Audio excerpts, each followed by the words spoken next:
Man, this is lifestyles of the poor and unfucking fortunate. But I tell you what, bitch, we got views. So I got some shit to say to the podcast, man. We back. Yes, sir. I got my Leroy Biggs coat on. Mm-hmm. I feel great about it. And I've ate a goddamn 5-gallon bucket of Nerds because Squints didn't feed me. That motherfucker has ate Nerds the whole fucking episode. Absolutely. But it's okay. Mm-hmm. We're still here. Still having a good time. A little bit of Coca-Cola and Nerds, man. Yeah. Shout out Coca-Cola. Shout out to Lil White's drink. Royale. Let me pour you one. Pour me another round. You know what I'm saying? Sure. Old Springy over there. Oh, goddamn Cartier, goddamn. It's that brown shit, man. I don't. Yeah. Ugh. There you go. Me and Straight clown and leaving mic stands broke. I can put it down without the lights and smoke. What about how fucking dope that song was? Huh? very, very good one. That's a very good song. Goddamn Haystack and Shannon Sanders and Sonny P for that, and DJ Def for that matter. Shout out to all those guys. Cause it was straight up butter. That was a great song, guys. Nothing to do but count my money, shoot some magazine covers. So now what I know that whenever we do this, and I want up? him to get out of the fucking therapy session, What are you? all we gotta do is make him turn his live on. When he turns his live on, he's fucking. No, you know what it is. I broke this out and I got goddamn excited. No, you went back. That's why Fireball with Friends is gonna be dope because I'm gonna be Lit. loose as a Litty. goose. Don't get me started. This brown shit, you know bro. what I'm saying? Yeah. I Cheers, don't bro. like Crown. It's like old white man. Salute drink. to Fireball with Friends. Fireball with Friends, And but- 2022, and Ain't that fucking weird? it's to say? so weird, bro. Like I feel like we're still in 2020. I got some shit to say, and ChadArmesTV. Yeah. Here we go. And Leroy Biggs. Kill it. 5.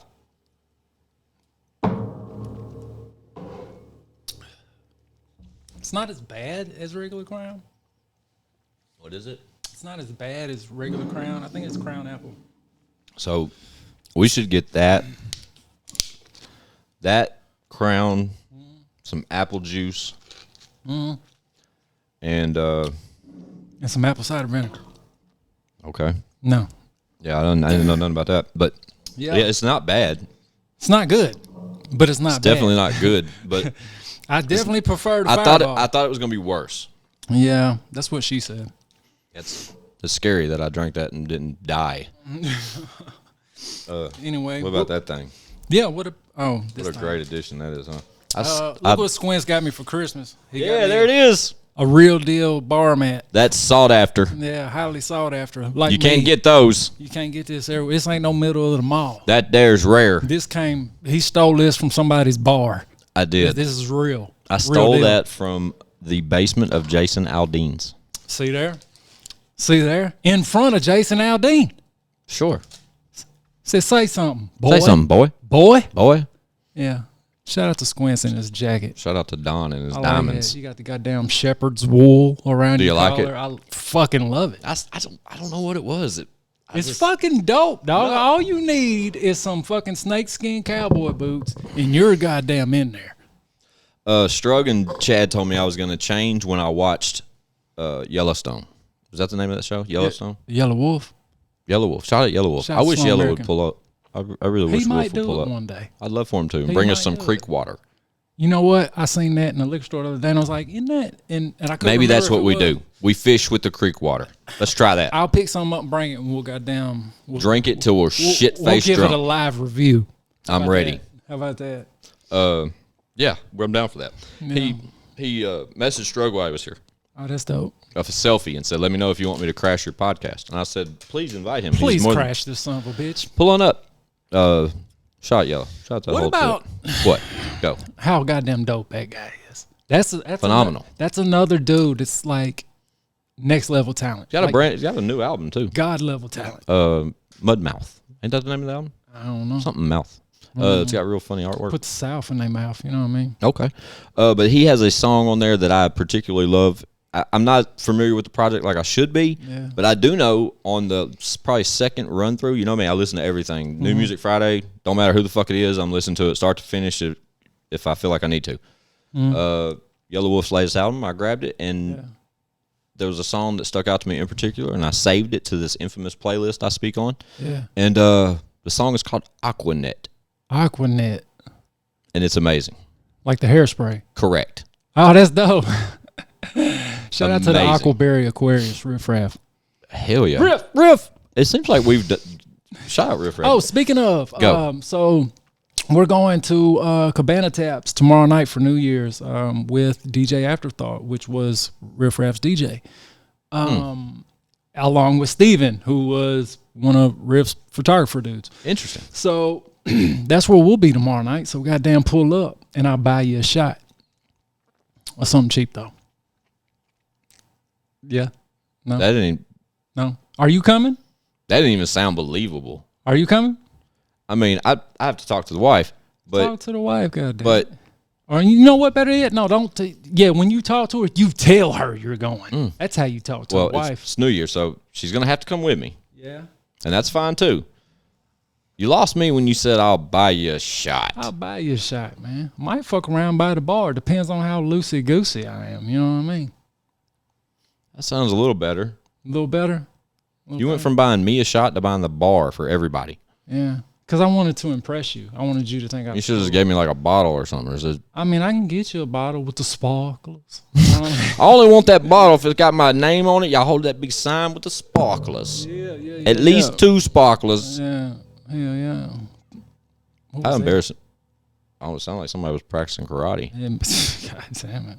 Either outside or upstairs. We One might of the do two. it out here, but you have to call me Nighthawk. That's the best shit ever, bro. The other night, not the other night, probably Call me Nighthawk. like a week and a half ago. Oh shit, here it goes, bro. What? This is happening. Now you're pouring another one. Week and a half ago, what?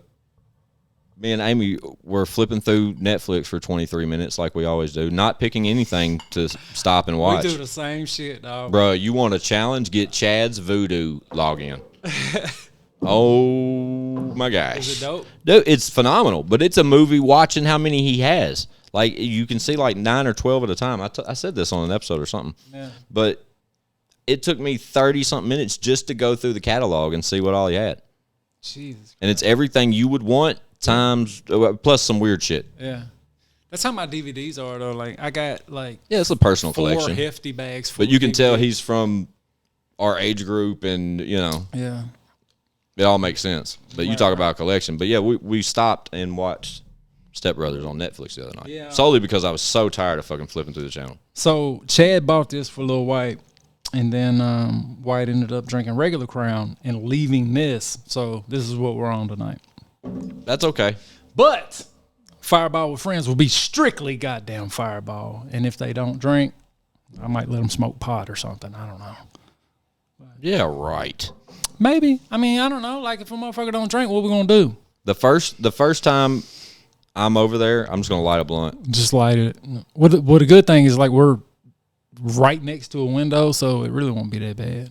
Okay. Just crack that son of a bitch. Hell yeah. You know what I mean? I'm with it. Where is the bud? Hey, speaking of that. Okay. Every time you sing, you think of things. So Speaking of that. keep going. So, we talked about the verses.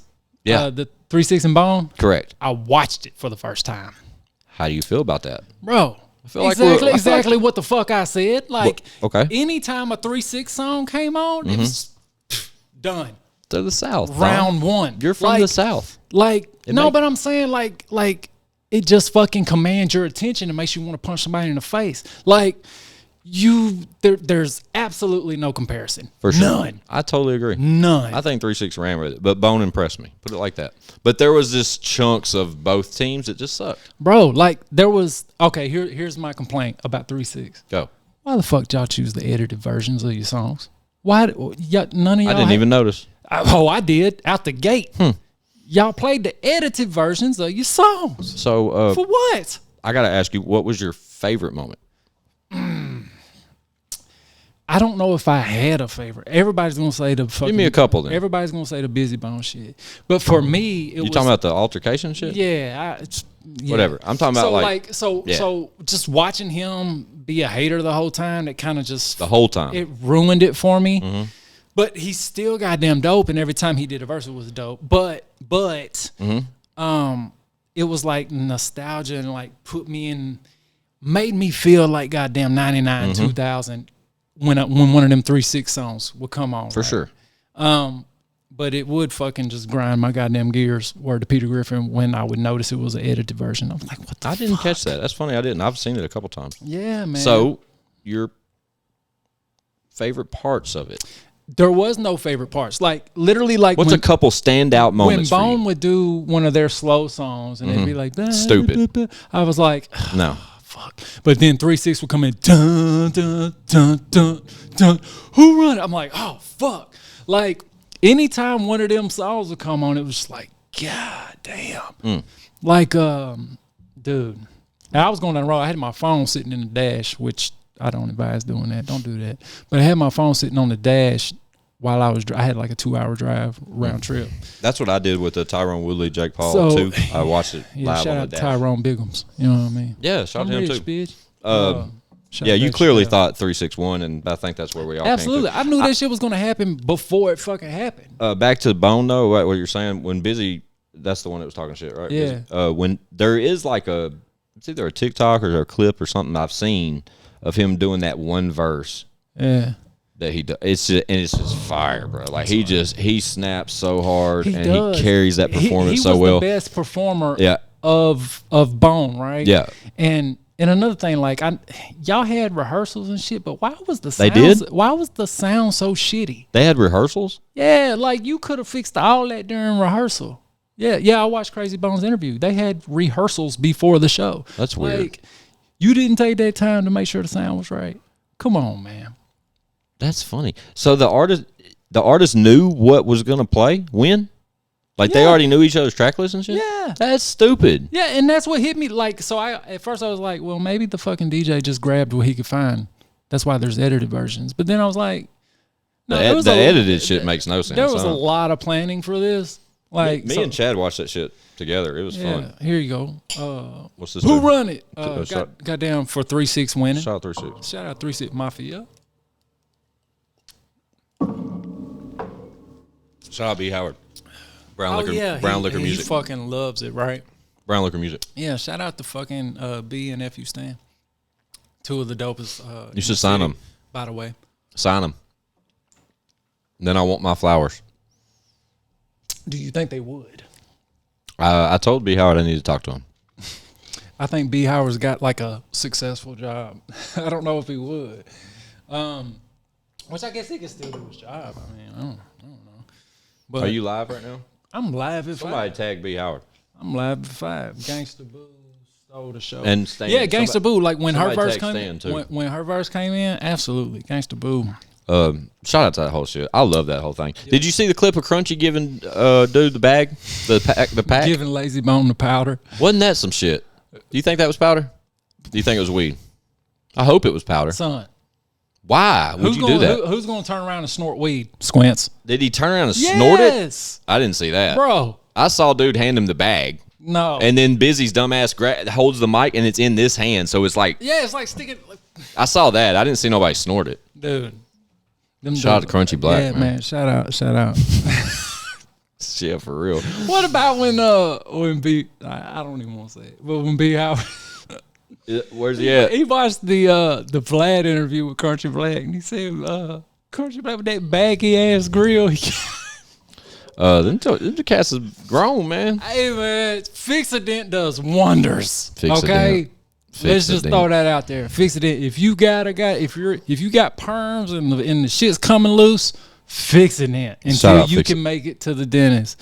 Shout Speaking out of dentists, Absolute Dental Care, Nashville, Tennessee. Go get you some of these pretty motherfuckers right here. I need them, Dr. J. Yeah.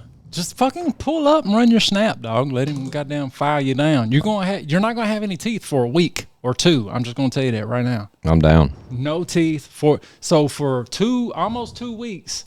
I was in public with no teeth, and that shit was weird as fuck.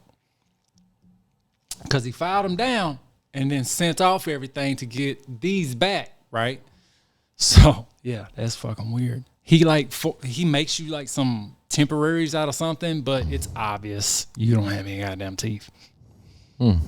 Yeah, so just be prepared to sit in the house for a week or two. I don't give a fuck. Well, if you don't give a damn, you know what I mean? You don't blood, shout out. You know what I mean? Purple Sprite. I don't give a fuck what it takes, Dr. J.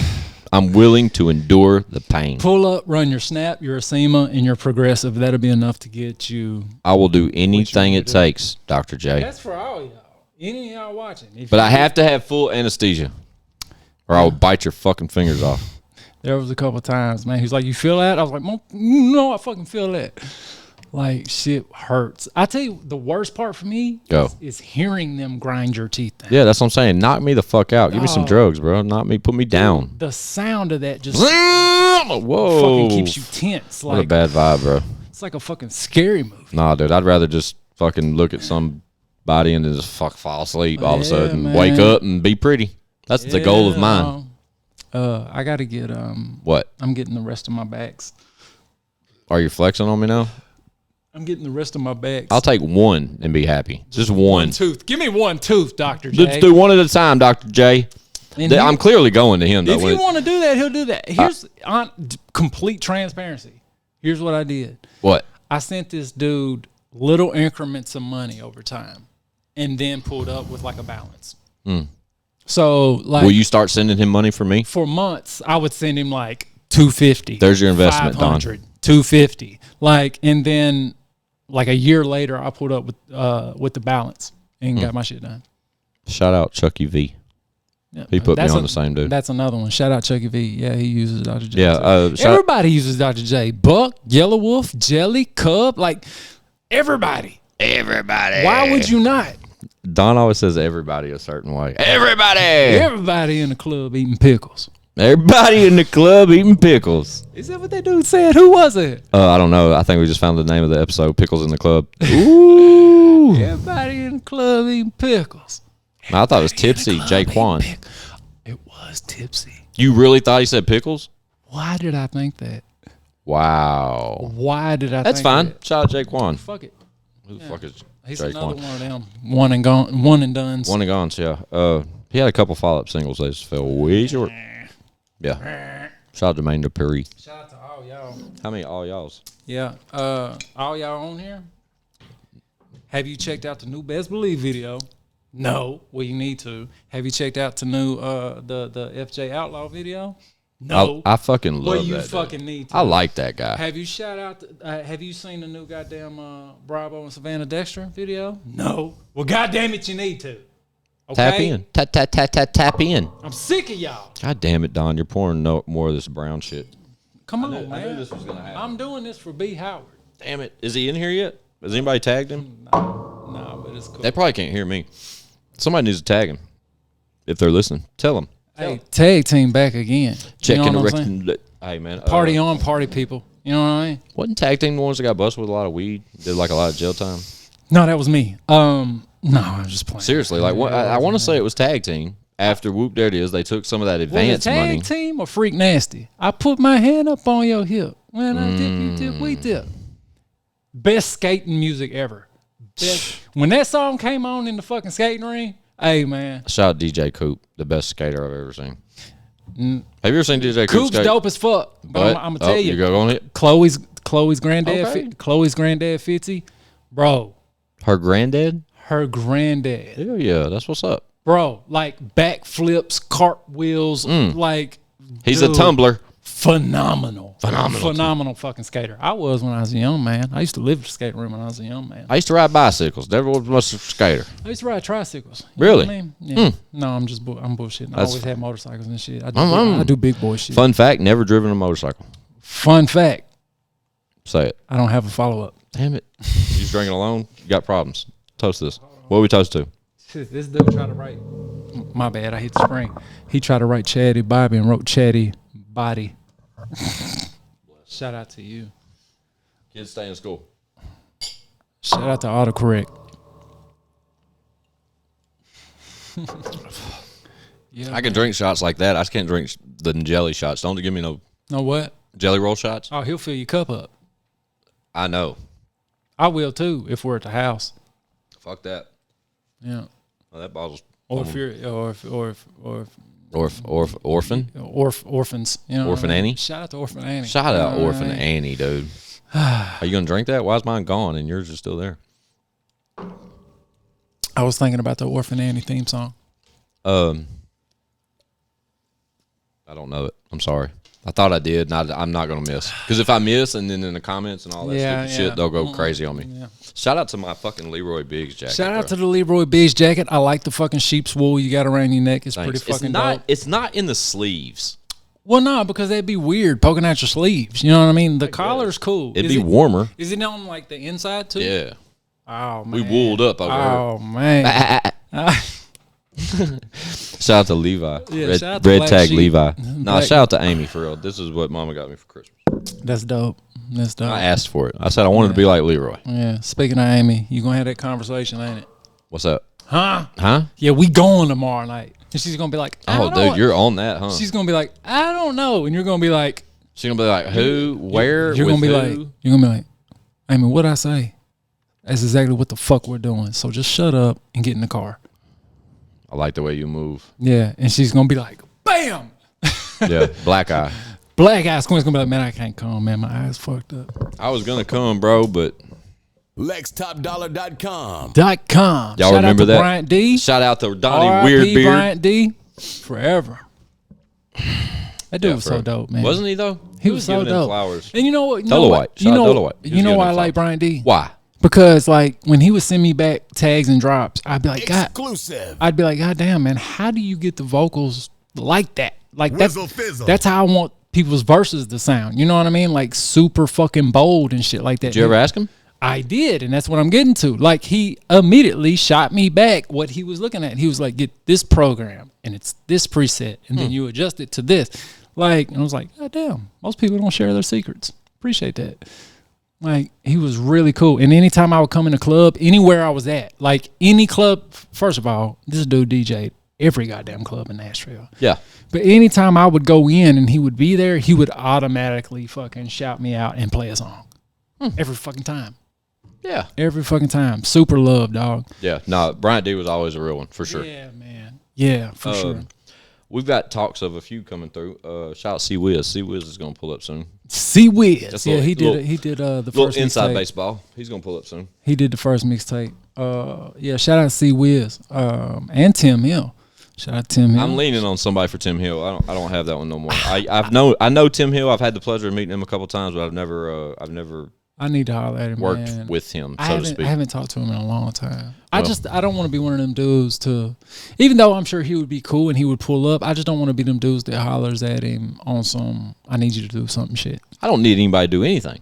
Well, I know you don't. I don't. I know you don't. Me either. I could fucking disappear and never give a fuck. Exactly. And be fine. Yeah, it's not that, but I'm not looking for handouts. No. I just think we're trying to give the people what they want over here. Yeah, absolutely. Like that's what it is. Like yesterday on the I Got Some Shit to Say page, we posted who y'all want to see on 2022. Who do y'all want on the Who was the most? show? Who was the most requested? Honestly, the Me. most requested Yeah.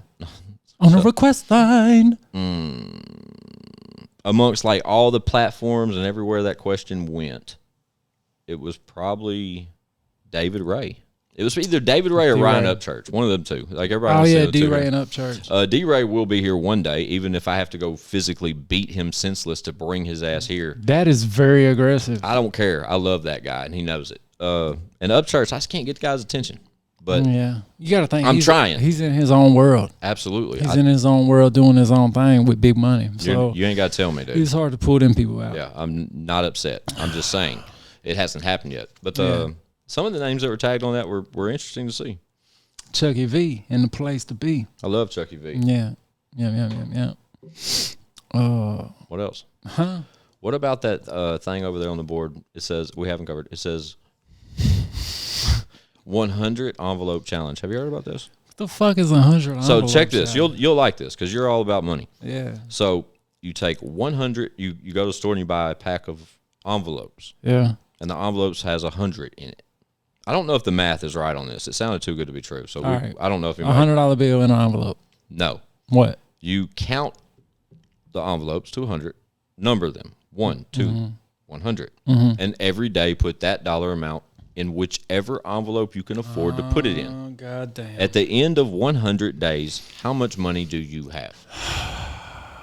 So I had a dude try to explain the fucking penny theory to me just like that. It's like, oh, I don't know. I'm curious. I'm not telling you. I'm save asking a penny a day and you'll be a millionaire in a year. Yeah, I don't know. Motherfucker, make that make sense to me. What I'm telling you is over 100 days. That's literally, dog. Like Chucky, pull up again, man. Chucky, pull up, man. Bring me some stones or some jewelry, something. Anything will make him happy. Please. Just slightly bigger chain than what he has. Are you hiring? I'm firing. I'm trying to cut out all the fat. Literally, Don. Listen, it's 100 days. It's not no 10 years, no millionaire scheme, none of that. Yeah. It's literally 100 days, 100 envelopes with 100 numbers on them. Okay. If you're up one day and you can afford to put 100 in there, knock out the 100. Once the 100's done, put it back down. You're done with that one. When you fill all 100 envelopes at the end of the 100 days, you will have $9,000. I don't know about that. Help me with that. Yeah, like I would literally have to pull the calculator out. So that's 1 plus 2 plus 3 plus 4 plus 5 plus 6 all the way to 100. Happy birthday, Yellow Wolf and Tiger Woods. Oh, yeah, okay. Fun fact. Yeah, fuck it. Why not? Why not? Sing them happy birthday, Don. Why not? Who said that? I don't know. Fun fact, man. I need to pull up and get another episode for sure. Yeah, you do. So you can talk about them new pieces you did for Ryan Upchurch while we're on the subject. And shit's changed over here, Chucky. Shit's different. Has. It's not goddamn been upgraded. Yo, I think when Chucky was on here, it was we recorded on a security camera. It was like 9 feet in the air in the corner. And now we're 4K full edition. Goddamn. This motherfucker said we recorded on a security That's what camera. Me and Chad say. On a dummy camera right there. We say that shit all the time amongst the two of us. What's up, y'all? Mako Red. Yes, sir. It's all about growth. I see you. And also, to you, I've seen your DMs. And like I just said here, we're going to be reaching out to everyone first of the year. Patience. I go to do my paperwork in January, and then after that, then we're going to start reeling people in. So we're not ignoring, just so you know. All right. Anyway, Chucky V. Yeah, he's going to pull up with another chain. Yeah. Another chain. Shout out to Chad Arms. Another chain. No, he just did the new Upchurch chain. Yeah. Have you seen it? So it's this big. Yeah. And what is it? Fucking Tennessee Vols. Of course I fucking seen it. The old logo. But when he came through for the episode, it was just now in the beginning stages. Oh yeah, that's right. That's right. Yeah, that's right. You're right. Did you see Don like snap out of fucking Instagram live mode back to the podcast? I was just trying to. That's how Hollywood motherfuckers move, bro. Yeah. Truth be told, I ain't gotta do a fucking thing. I can sit in my goddamn house all day. What does that mean? I just enjoy helping people. You know what I mean? Who are you helping? Spread the wealth. You know what I'm saying? What wealth? I'm broke. What are you talking about? You know what I'm saying? So he's helping. Who the fuck are you helping? Jesus. What is happening? I help everybody. That's my problem. No, you do. If I would be selfish for 1 year, be selfish as fuck for 1 year, and put everything I do for everyone else into myself, I'd be a bad motherfucker. Bad man. Bad man. What? No, I'm bad or whatever. Dude, how much candy is in that bag? That motherfucker has been eating that bag of shit for fucking an hour and a half, dude. It goddamn replenishes itself. Obviously. You know what I'm saying? All right, pour another one. Pour me. Who sings that song? Pour me another round. Who is that? I hate doing this. Luke Combs? No. God, see, that's why I don't like answering these questions, because when it's I don't know the new answers, modern country dudes. Again, forgive me for not knowing, but at the same time, forgive me, Father. Mako Red needs a country artist. Shout out Logan Sport. Shout out Logan Sport. Logan can get down. He can play and he can sing for real. And he's got one of them. Speaking of Luke Combs. Who? Luke Combs. He's got one of them big Luke Combs voices. You know what I'm saying? Yeah. Trust me. And I've heard him live. I've heard him live, so I know it ain't no fucking tuning going on. You know what I'm saying? He also can write, dog. Can he rap?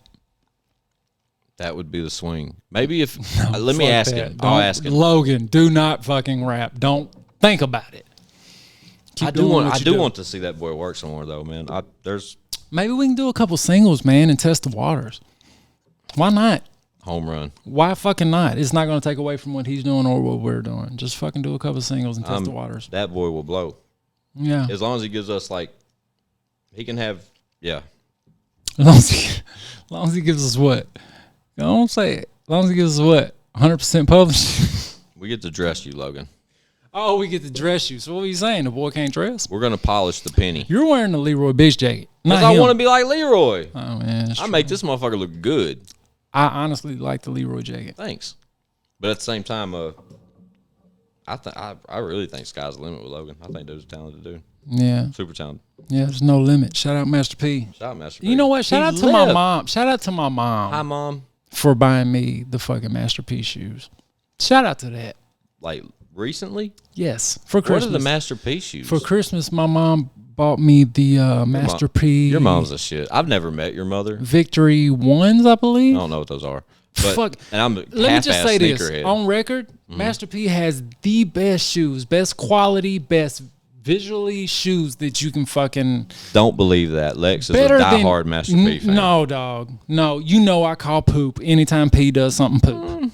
That's funny. Anytime P does something poop, I'll check them out. We'll all check them out. And we'll give you some feedback. But if we all know, I know that I can't believe that just because you love Master P so much. Fucking hard, dog. Okay. Like P has the best quality. They're like you got Balenciagas on your feet right now. I got Versace's on my feet. Oh, my bad. So, but when I tell you, dog, quality wise, P shoes are better than these fucking Versace's. And I'm not exaggerating because it's fucking P.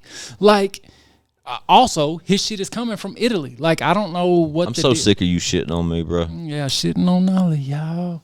I'm so sick of sitting over here getting shit on. Yeah. Well, get used to it because that's what I do. I ball on the whole like Kobe in the playoff. Man, can y'all tell? I take your face off. Shout out fucking Whistle. We're going to call this one Brown Liquor Music. Might as well. Tribute to the first half of the episode, which now we're almost at the point where I don't have to use. You need to use some of it. Yeah, we will. Use some of it. For personal. Like it's like real shit. Cut the good shit out and keep it. No, for sure. Yeah. For sure. 1,000%. I'm starting to feel like Lil White last week. I ain't gonna lie. What was your so we talked about the tales. Have I told you about this? About all 5 hosts' tales. That I told Chad that would be the best blooper reel of all time. If we could cut out all the times we do each of our tales. Do you know what our tales are? Like heads or tails, do or die? No, like our cocktails, too short. Our tales from the crib. Shout out to Crypt Keeper. Yeah, the Crypt Keeper. It was a creepy motherfucker. It used to creep me out. Yeah, me too, bro. But that was that age where I was show. scared. I was like half scared of it. Yeah, I was more intrigued because you got to see boobs. I was more. You did. You definitely did get to see some tits on fucking Crib. Shout out to Tales from the Crib. You get like half a porn scene HBO. mixed with some killing. Man, dog. Man, what you said, man. Golly. Shout out HBO, man. You just gotta get. Never mind. I won't get too graphic. I'm with you. But you know. I know. You know. I know you put the tape on the fucking VHS and recorded shit. It is what it is. And the tape said E.T. like it was a dub. Yeah, like fucking George from the Jungle. Shit. Nah, that's Squints' best titty scenes. The more band. Have you ever thought of how we had to do shit back in the day? Like we literally I was having this conversation with my dad and stepbrother, I believe. So tales from a teenage boy type conversation. Yeah, like dude, you know what we had to do to watch porn? Oh, just porn. That's all we're talking about. Like we would have to watch HBO, Cinemax, all that shit, and literally have our VHS ready to hit record every time a fucking sex scene comes, just so we can see a boob. Shout out to soft porn. Shout out to soft porn. Now you fucking accidentally hit one button and it's like fucking away you Bang go. Bros. It's and like what the fuck? Yeah. This is not fair. Yeah. This is not fair at all. The fact that pornography is so accessible, dude, it's almost sad. It scares me, dog. Yeah. And now I'm not talking about paid shit. I don't have to say anything. The whole world knows how this shit spins on this topic. What are you waving it all fucking weird? FJ Outlaw. He said, where Coda at? Don't wave it, FJ Outlaw like that. But he's talking about Leroy. He always jokes with me back and forth about Leroy. I apologize for how he waved at you, Outlaw. That's I apologize. He like chucked the deuce and waved it like a little fucking schoolgirl. Hey man, we came a long way. Shout out to FJ Outlaw. Hey, they you know what I mean? if he hasn't heard my impersonation of him, he needs to rewind one. Yeah, FJ was like, does he really sound like that? I was like, yeah, dog. Everybody, for the record, FJ, everybody thought you were changing your voice, like doing a rap voice. I didn't say that. I have it on record. I didn't say nothing like that. I said it was before I was really. I was like, no, that's this dude's voice. He's not trying to sound I love anything. it. I rock with that guy. Anyway. We need you on the pod, bro. Pull up when you're in the Ville. Yeah, pull up. And you can do this one in Fireball with friends the same Shout time. out Mako. Shout out Mako. Shout out Mako Red. Shout out to me. God damn it. Ooh, that Brown kicking in on Don, boy. Brown kicking in, you know what I mean? Shout out to B. Howard. Shout out out B. to Howard. If You Stand. Shout out to goddamn Life. One of the best movies in fucking history. Isn't How it, about though? that? Because it's real deal. Shit like that happens. Couldn't taste it. Oh, my fuck. Burnt my tongue. Bro, that's Sashmo's hooch. You know what I'm saying? I mean, bottom line. That's Sashmo's. Spanky Johnson? No, don't think it does. That's Spanky. That's Spanky's hooch, right? Shout out to fucking That's Claude and Ray. Spanky's hooch, right? No, don't think I know him. Yeah. Either way. Absolutely. Fun fact, FJ, I was running through Through the check. I was running through the check. Oh, my bad. I'm always doing that. Dude, he's flexing hard, dude. First of all, I'm always doing that. See you next time. But FJ, I was running through old beats on my old computer, and the one that I made for you that you sent me the guitar loops for came up that I never fucking sent you for. I had the car wreck. So that beat came up and I played it, and that was the only beat that my girl liked. That was the only one. She said, I like the other one. I like the other one. I like the other one. She kept going back to that beat. The reason that didn't happen because I was in a terrible fucking car accident and had my fucking That was the work van, right? Yeah, the work truck. It was my dad's work truck. I remember. Yeah, so the state trooper said if I would have had my seatbelt on, that it'd have cut my head off.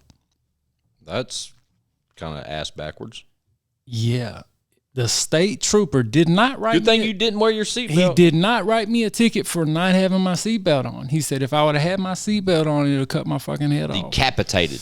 And shout out to my stepbrother because he was with me and pulled me out of the fucking truck that was fucked off. Damn. He could have easily fucking left me and saved himself. This dude fucking pulled me out. Like, he's your hero? I'm a fucking 185 pounds and this dude pulled me out of this goddamn truck. Cause I didn't know where I was because I was fucking knocked unconscious and I was all the way in the bottom, like so the truck rolled and I was up against the passenger door, which was dead against the ground. This dude fucking pulled me out. Yeah. I remember the accident, but I don't remember. I've never heard you really talk about it. I felt shit running on me. I feel like I'm in a movie right now. I thought it was fucking diesel fuel. Like shit was hitting me. I was like, God damn. This like fucking, liquid? Yeah, diesel fuel. And I was like, dude, this Did you smell it? I was like, this motherfucker's gonna blow up, dog.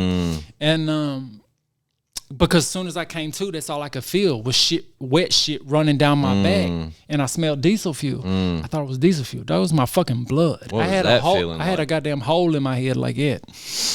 I remember the photo of you in the hospital. Bro, it was fucked off. It was Yeah, that's crazy. That's back to what we was talking about earlier, dog. You never know. The slightest, You don't. The littlest mishap, and dog, you're out of here. That's why I applaud your patience because my mentality right now is on some whole other shit, and that's just based off my old man. Yeah.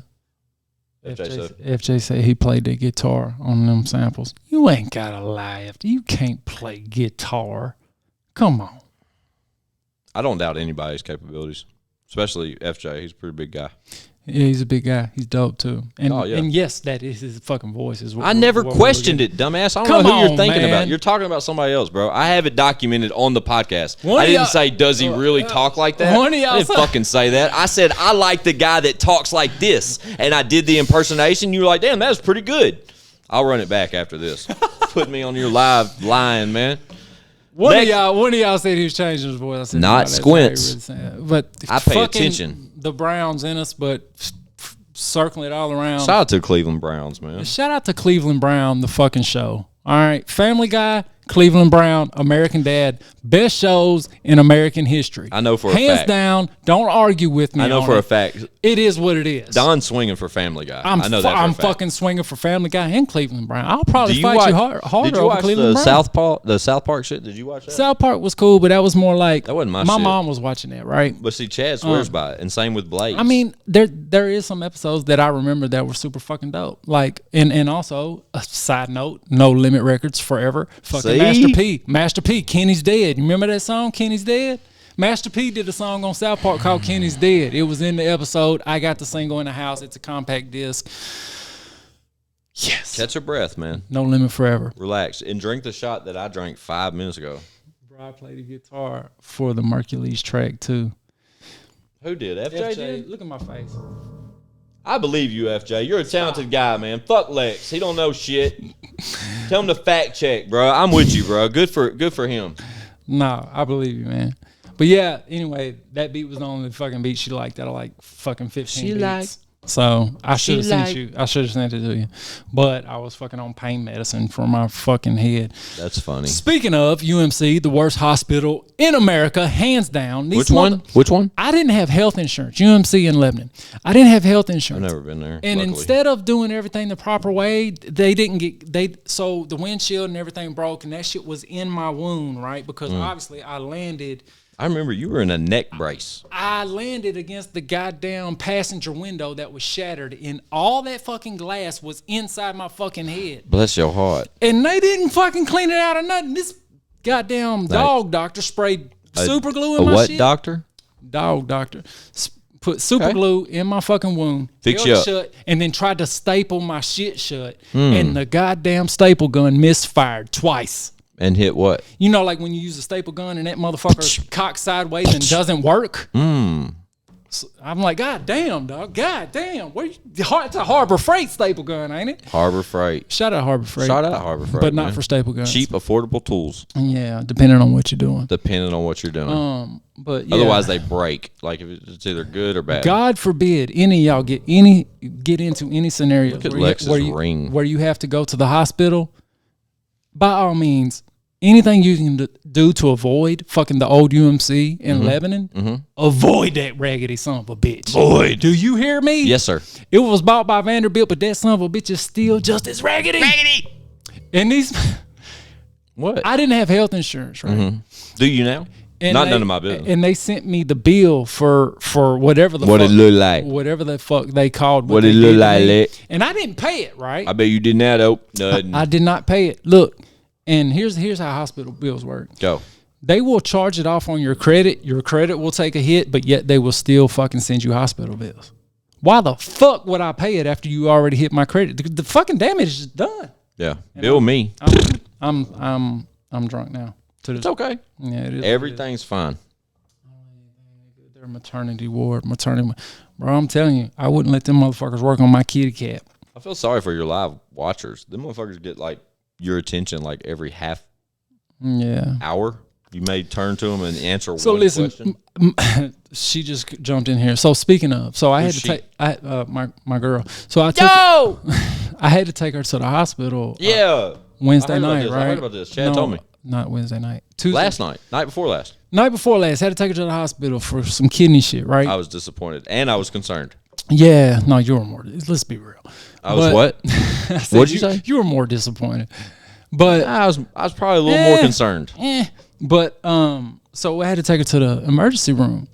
And no shit, dog. Like, this was the most unsanitary, uncoordinated, fucking... That was the Lebanon joint? Unprofessional place ever. Yeah. Same fucking place I'm trying to tell people to avoid, but it was the only one her insurance paid for. So I had to take her fucking there. I'm not bullshitting. In our room that we was in, it was like a hospital room, kinda / waiting room. There was fucking miscellaneous end tables with fucking yard sale stickers on them. It said $50. Same way with fucking random ass lamps. There was tampon wrappers in the floor. What the fuck? Tampon wrappers in the floor. Beside me, where I was sitting in the fucking trash can, was the fucking things you pee in when they get samples of your piss. Full of blood. This was at a hospital? Piss and blood. Yeah, dog. You're grossing me out. Stop. Shit everywhere, dog. The doctor came in. Shit everywhere? He didn't use gloves. Everything he did to her, dude, he did not have gloves on. I don't want to talk about this. You know, normal hospitals. I apologize, guys. When they open some shit. I said I was done with it. They open the shit and they throw the shit, the trash away for whatever they're using, right? This motherfucker threw it in the floor. He would fucking put her IV in, throw the trash in the floor. Like, I'm like, what the fuck is going on, man? And you know, the thing they had, the little rolly thing that they hang the IVs on. Do you know what I'm talking about? Yes, sir. They don't have them. This motherfucker hung her IV on a coat rack. I am not bullshitting. I have pictures to prove it. I believe you. This dude hung her IV bag I can't believe you were still there to get that on far. a coat rack. What are we doing? It sounds like you're. God damn, dude. Yeah, I'm sorry you had to deal with that, but that. And they legit forgot about us 3 times. I can't believe you're still there. Like 3 fucking times. It was to the point I told her, I'm about to pull your IV out and take this. That's where I would have been there. And take this fucking open fucking roll of whatever that shit is. And I'm saying I'm gonna take these fucking Kleenexes. I'm gonna pull that shit out, put these Kleenexes and wrap your shit, and we're fucking out of here. Because it was like 4 a.m. at this point, dog. Man, fucking joke. That's all I'm gonna say. Yeah, that's fuck all I'm them. gonna say. Brown Liquor Music. Brown B. Liquor Howard. Music, B. Howard. Yeah, shout out to me Shout out to me. and Squints. Yeah. I don't get no love. This whole Shout episode out to I you. got, Shout out to goddamn ChadArmesTV. Where? Shout out to Mako Red. Shout out to I Got Some Shit to Say. Shout out to Big Mako in goddamn Florida. Shout out to Mako. Street Flavor. Shout out to Sunny P. Shout out. Shout out to fucking Leroy, Chad. I love everybody. Everybody. How I told about you. that shit? Every time he says everybody, it's a different tone. I love it. Everybody. It's like Cookie Monster or some shit. That's what you sound like. Have you seen the It's like Family fucking- Guy episode with the Cookie See, Monster? he loves Family Guy. Where he go. busted in the fucking does he do? bathroom stall and Cookie Monster's in there like a junkie fucking heating up a spoon with a cookie on it. Like, Dude, oh, bro. the guy that created that show is a Bro, different human. It's so fucking funny and so dope. But What's it's dude's name? Say it one time. Seth MacFarlane. Thanks. But like you can't like those jokes. Like people won't let slide now. Everybody's too goddamn sensitive. Yeah, that shit's over. Yeah. But him and Jeff Tremaine, the guy that did like Jackass and shit, I think Bro. them 2 guys' humor is just like a whole different Dog, I'm telling you, like whole different realm of comedy. yeah, like. But now it's borderline. Can't you really fuck with it? Here, bro. Listen to me. Go. Get woke, go broke. Like any show that goes woke, fucking fails every fucking time. Anytime you got something successful and they go woke, it fucking flops every goddamn time. And I don't see why people don't see that. They continue to dump money into this woke shit, and it does not work. Like.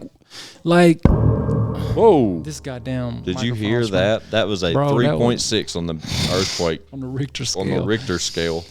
Yeah, man. Like, if you can't take a goddamn joke, come on, man. Come on. Come on, man. What you doing Get the here? fuck out of here, though. Yeah, what you doing here? People get their goddamn pussies hurt. Like, Oh, shit. Is it throbbing? Do you feel it? yeah, goddamn, go. Is it the outside or the inside? Is it like a headache or is it like a welt? Yeah, man. Shout out Brown Liquor Music. Shout out Brown Liquor Music. B. Howard. Shout out F.U. Stam. Yeah, where they at? Called them out a long time ago. You ain't got no followers, man? Nobody's following you? Nobody's tagging them? It's the wrong fucking time. Yeah. Instagram's so goddamn weird. I don't fuck with that shit. I can't. I can post a story at like this time. He's still eating that endless I'm bag still of eating fucking. Nerds, It's like by the way. where'd you get that bag, Willy Wonka? I got it from the fucking Family Dollar. Why you talking shit? There's everlasting gobstoppers in that bag. Yeah. So you can post a story like right now, and the motherfucker will get 500 views, right? There's a time thing. Bro. But I can post during like lunch during the day, and get like 2,000 views on the story. It's all dependent on times. Shout out to the sidewalk for keeping me on the streets. FJ said that. FJ's a gangster. I fuck with dude, man. He's so Shout out to fucking FJ cool. for hanging out. He's so goddamn cool. Oh, we're trying Talented and funny too. I'm trying to get him on the show. That's coming from just me sitting over here as a fan. Yeah. I don't know the guy, but I'd love to have him come through. He was tagged numerous times on that post. Yeah, absolutely. For sure. I think him and the whole Mako team was really. FJ's dope. If you ain't seen FJ's new video, It's dope as fuck. what's fucking wrong with you? You know what I mean? I like that one. If you ain't seen goddamn Bravo and Savannah's new video, I mean, you're fucking stupid. If you ain't seen Bez's new video, fuck yourself. Wow. How about that? That's pretty aggressive. If you ain't seen none of the fucking heat, dude, what I'm telling you, every time Mako drops, winner, Master Splinter. You know what I'm saying? My favorite song that I've heard, this is the outside looking in. I'm going to try to Yeah, Outside Looking In, new album coming soon. keep Lex from attacking me from the other side of the table. Yeah. I haven't got my Mako chain yet, so I'm still free speech over here. Yeah, real deal. The Swamp shit. When the Swamp came out. What are you doing in my swamp? Shout out Shrek, you know what I'm saying? Yeah, Shrek. Mike Myers. Big Mikey fan. Myers. That's Yeah. where he is, like I'm Pliers. Beast. Beast from the East. But I was a fan of that song. I like that one a lot. Yeah, you should be.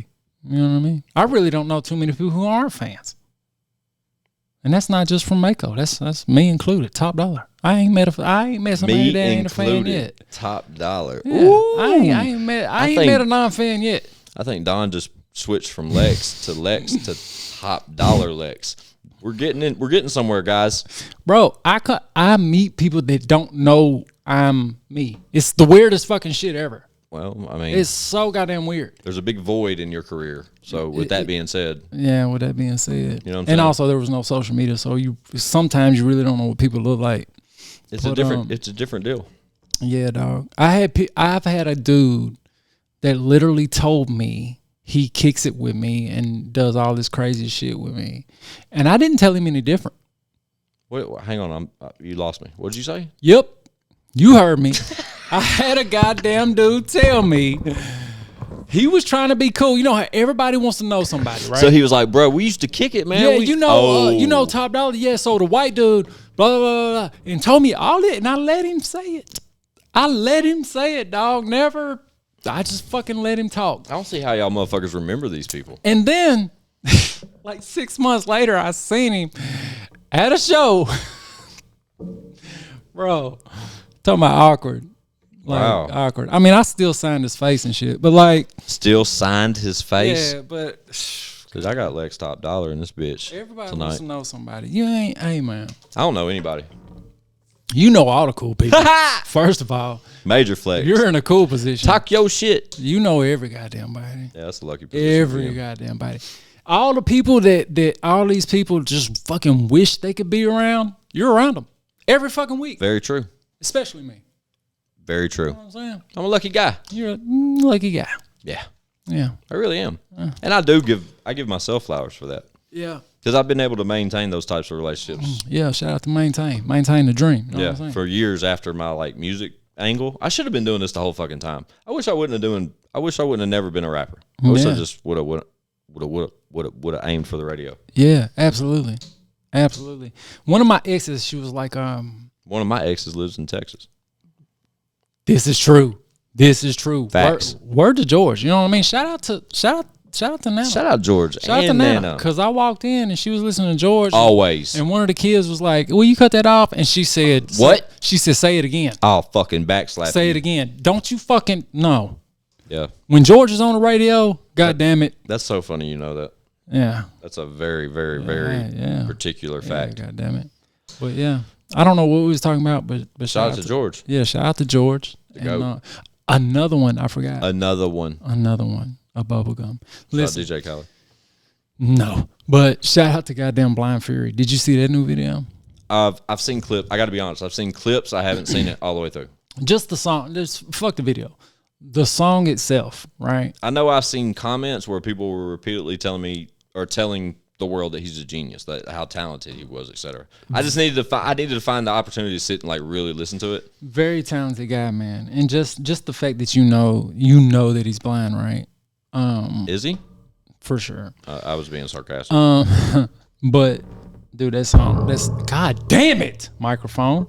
That song is so fucking dope. It's one of my favorites. That's probably the third strike on that. So that song and the song before that, which was Cigarettes and IPAs, those are like I heard that record. I like that. Those are my two favorites. I like the visual. All that. Yeah, those are my two favorites from what Fury. You heard so far. But also as far as being, as you said, talented, like dude is so goddamn sharp. He's so fucking sharp that when I met him, I didn't think he was really blind. Because as soon as I walked in the door, mind you, there's like 5 other people in the room. As soon as I walked in the door, he looked straight at me. Right? He smelled you. I don't fucking know. That was wrong. But dude is so goddamn sharp, dog. He looks straight at me and we talk and whatever. And he goes back to fucking playing the piano on this new track they're recording. I love that. Bro, like... And it's just fucking phenomenal. And he's like fucking playing the piano and he's like singing whatever. I love the piano. Whatever he's got in his head. And then he goes in the booth and fucking records some shit he just came up with a beer in his hand, mind you. I get it. I got a picture. It's fucking dope. Shout out to Lex for in the video he has on the Show and Prove shirt. Shout out Lex. I saw that. Yes, yeah. Chad posted it. Shout out to fucking Bobby. Shout out to Mako. Shout out to all of them. I didn't know. I thought I was just going to a house, and then I walk around or Sav actually took me through the house to the backyard, and then we walk outside, and goddamn, there's video cameras. Work. Work. That's what it's about, though. Yeah, man. That's what I admire most about Mako is the work ethic. Good people. Continuously making moves, staying on their neck. I like that shit. Yeah, man. You can ask Mr. DeFord. They got I've said good that to him things. for years. Keep your foot on their neck. The more aggressive you are with them, and the more you stay in their face. Absolutely. And that's one thing. Me and Jelly used to bump heads, right? Oh, let's bump heads with Jelly. Not like bad, but like. That's me, man. So like with me, I was always trying to be strategic with everything I was doing. Mm-hmm. And always trying to have a plan for everything I was doing. And like, so everything I record, everything I do, every photo shoot, blah, blah, blah. It all had to have a purpose. It all had to have a plan. And Jelly was like, dude, what the fuck? He was like, just fucking record it and throw it out there. Just fucking throw it against the wall. And if it fucking sticks, it sticks. That's what I was going to say. And at the time, 2000 fucking whatever it was, 2, 3, whatever. A long time ago. I wasn't hearing it.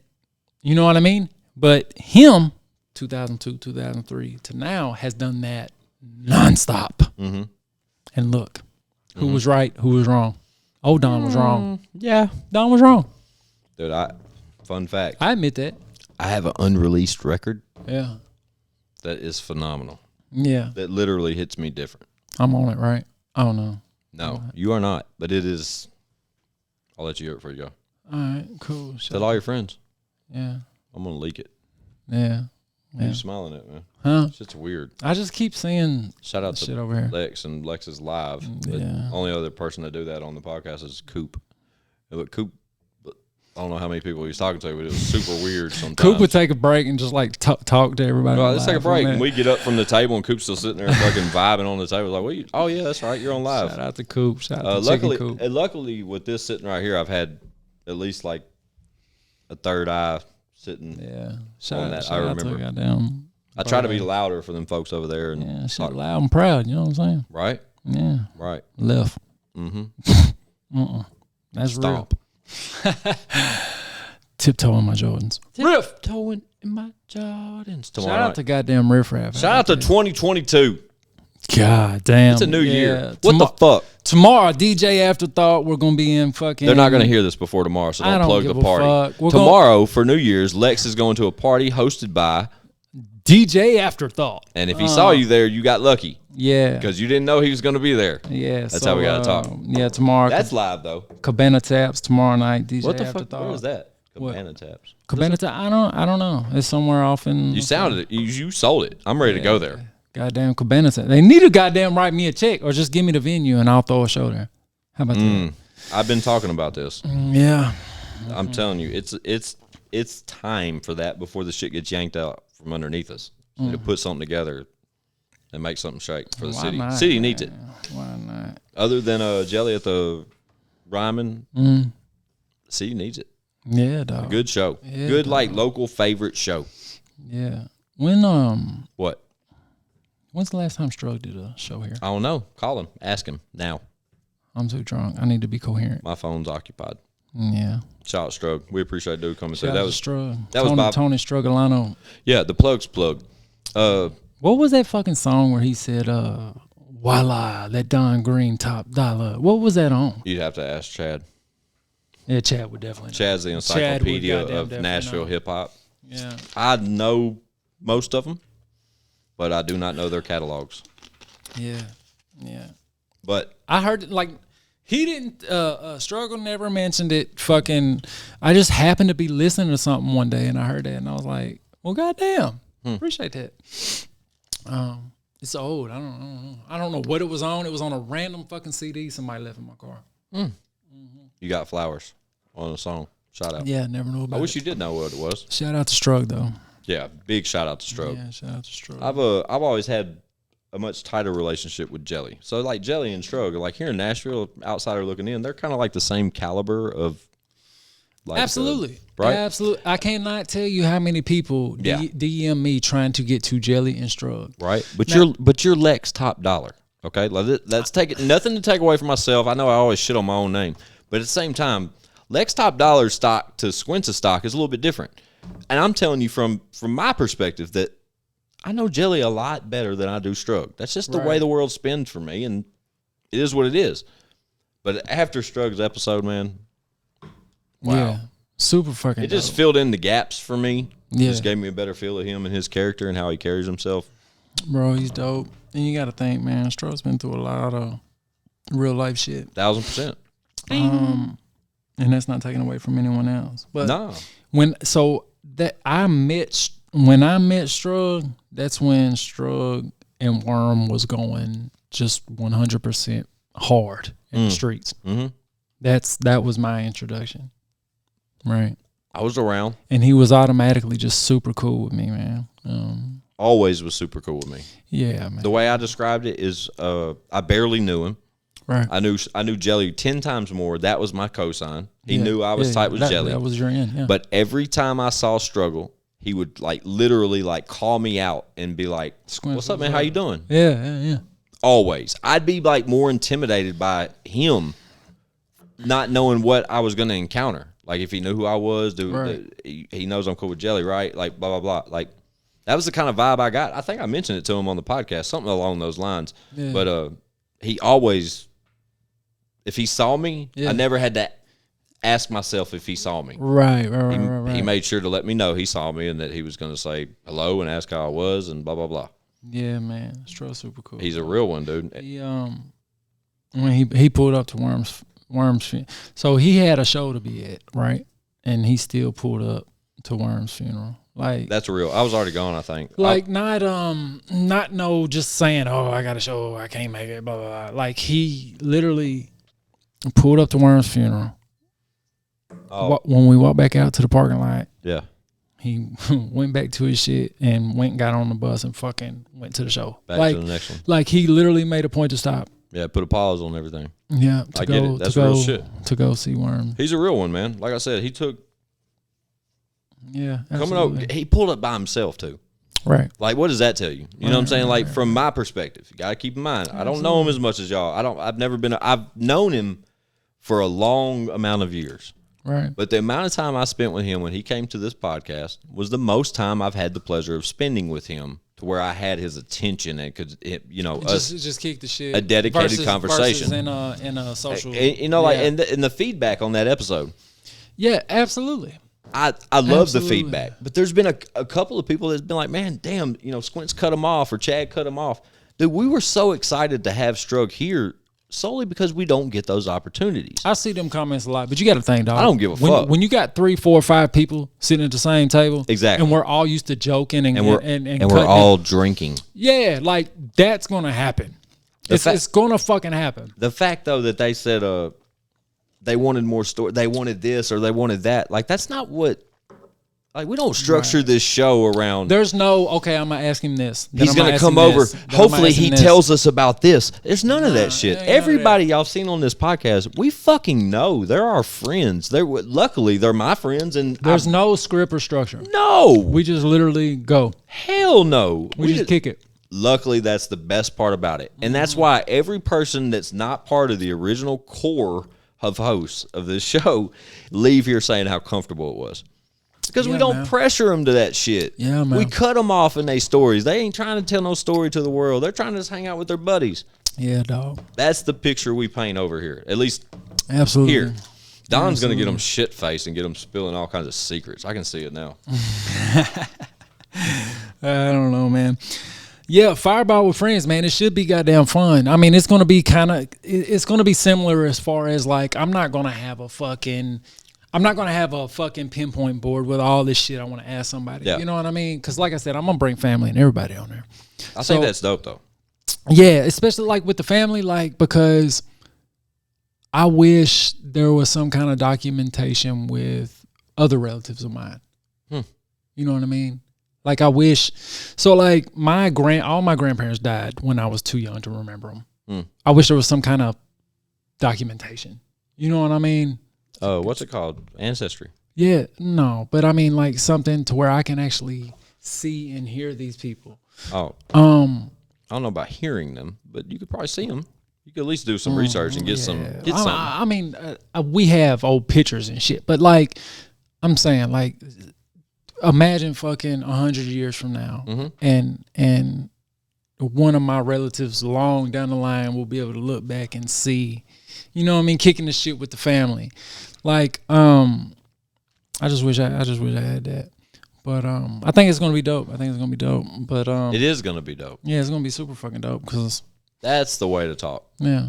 I don't think. Yeah, fuck it. Yeah, just no think. Just do. Just do. There is no try. Old Don's just got to figure out the technical side. But I tell you what, I've been spending like $1,000 a day trying to get this shit right. And buddy, like what? I'm ready just for shit to be rolling because that shit's getting in my goddamn man purse like you wouldn't believe. I told him just hire me. Yeah, just hire Squints, but that's gonna get in my fucking man purse even more. It's a win for all of us. The more time I get to focus on fixing our problems. Yeah. And but I got to be able to pay Squints $100,000 a year. Well, that's the thing. That's our bet. That's the thing. Like that's my jewelry money. We're betting like we're betting it all. Betting on the house. Yeah, man. Life's a gamble, bro. Yeah, life's a dance. You learn as you go. So I think it's so funny though that we're this late in our like careers as far like yeah. You know what I mean? And I have this feeling inside of me, Don. I've got a feeling that feels like everything is just beginning to happen for all of us. Absolutely. And I'm going to continue to feel this way until I can tell y'all how right I was. It worked out. It's going to work out. Yeah. This whole podcast, every guest that's been on here, every topic, every discussion is total manifestation. Yeah. I took the thought of this and brung it to a reality to where now it's so fucking comfortable. It's like a second nature to us. And you know how I said I have a problem of waiting for shit to be perfect before I make a move on anything? Yeah. This right here is a perfect example. Yeah. Right? So you just said fuck it and started. Had to. And then build it while you fly it. Like had to. Built it while you was flying. Like literally everything just over time, shit just started getting better and falling into place and working out. And the stock kept going up. Yes, exactly. And I mean, go back and look at the fucking pilot or the fucking first actual episode to now. Like it looks like fucking compare the quality and the. I mean, it looks like a fucking Burberry camera. I mean, Burberry, that was a good reference. Not Burberry, BlackBerry camera. Boom. Versus now. You know what I mean? Look at the fucking difference. And listen to it. Yeah, listen. The audio, like just the audio itself, like the tones and shit, like sound effects, all that shit, and then shout out to tone. Then you take it to the visual and the editing and like this everything. The quality to the editing part to the final products to the guests. The progress is phenomenal. 100%, dog. You just gotta jump out the window and start doing shit, and that's what I'm gonna do. Like even I'm not even gonna be posting clips or episodes or anything. I'm just gonna be doing shit and just kind of tucking it. Yeah, just tucking it. And then just whenever I'm ready, I'll start throwing shit up. That's what I told Don. I said out the gate until because I know dude. But he's let TopDollar. Watch these goddamn switches though. Watch him. Watch it. Ooh, they got goddamn 16 switches in the left. You know what I'm saying? Shout out to Cheech and Chong. He said his name is Ralph, man. Ralph. You know what I mean? License? But you can't it's on the back. It's on the back, man. It's back there. Bro, I saw like a meme not a meme, but like one of those voiceover like things, and it was the Cheech and Chong, and it was a little kid sitting in the front seat, and he's talking to a cop, and it's total scripted. You know what I'm saying? Like he's doing the voiceover, but he says, "What, man? I was laughing, man." He does that whole shit word for word, and the little kid's cute as fuck, and he fucking nails it, man. It's funny as fuck. I showed somebody that. Fun fact. Here's how you know. Tell me. Fucking entertainment is influential. I smoked my first joint because of the movie Up in Smoke. Really? Yep. I remember who I smoked my first joint with, but I don't remember. Is a gentleman named Dustin. Should I name drop? Fuck it. Dustin Williams. Fuck it.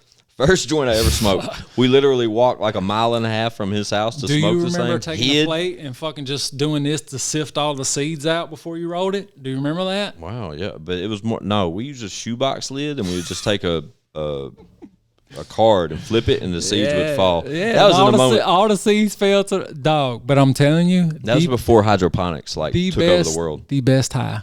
Really?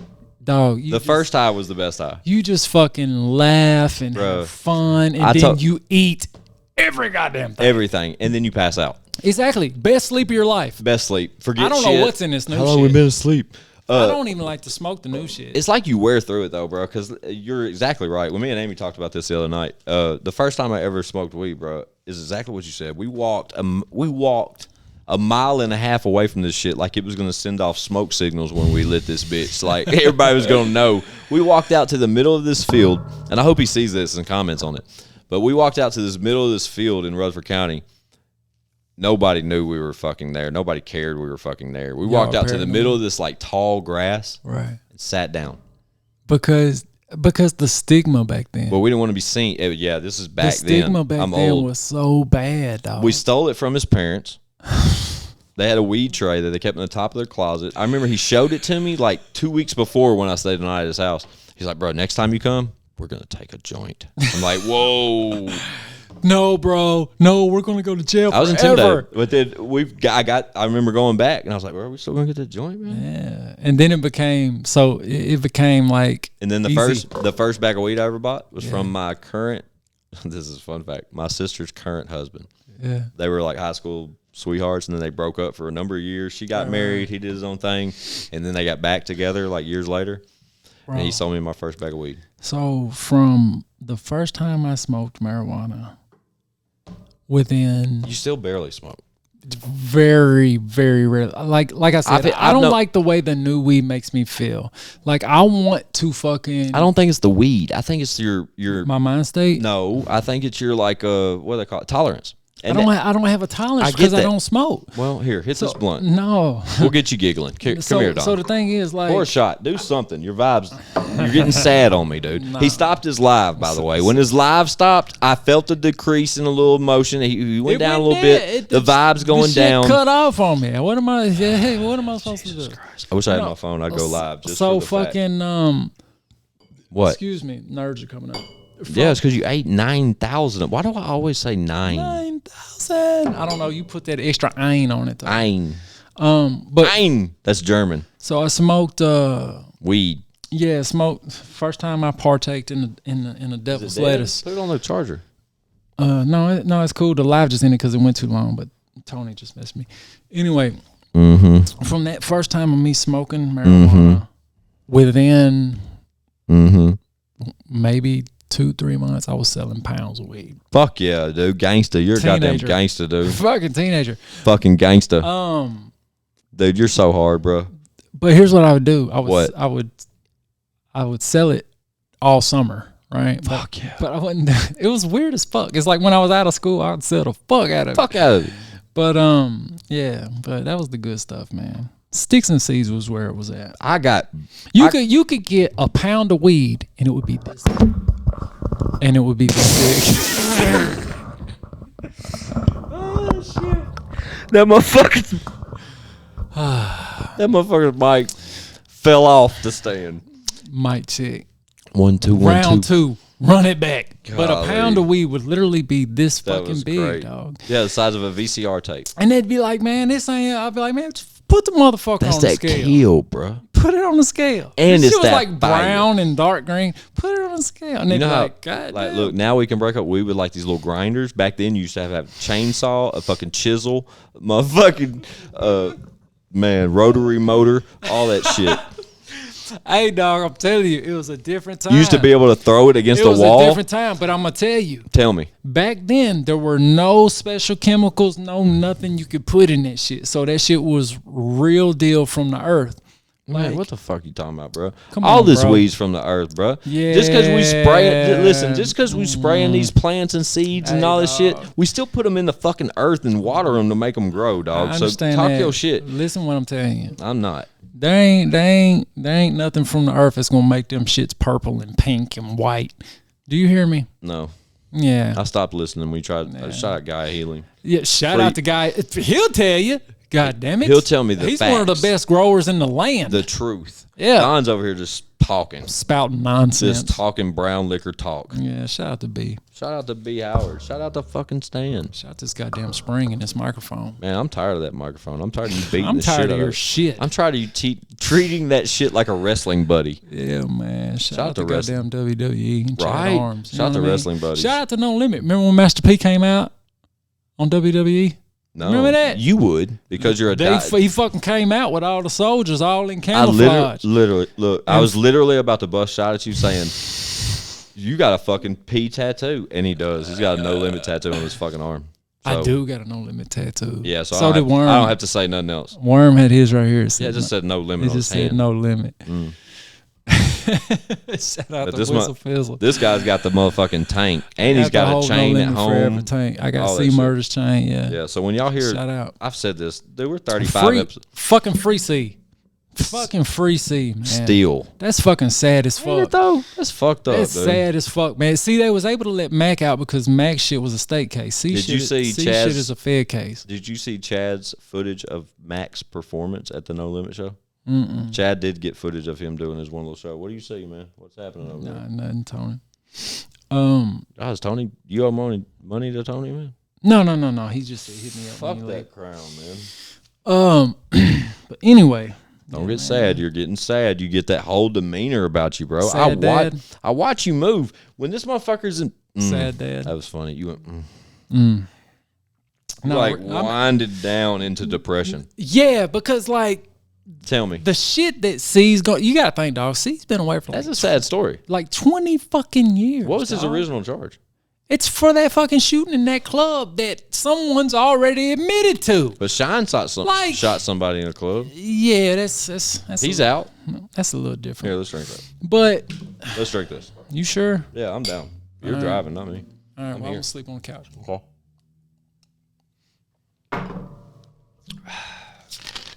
Shout out Crown Apple. It's all right. It's not bad, man. It's better than regular fucking Crown. Yeah, oh, definitely, 100%. My dad, that was my dad's drink ever since I could remember. Like, man, how do you drink this shit, dude? Yeah. It's still there, but it's not. Normally, I'll just be like, and just get that face. Yeah, I don't want to have that. do the face though.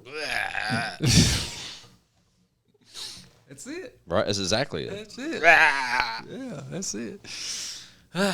Yeah, but shout out to Fireball Cinnamon Whiskey. It tastes like heaven, but it burns like hell. The You know what I'm tails, saying? dude. We were on a drunk rant earlier, and I was Tales from the crypt.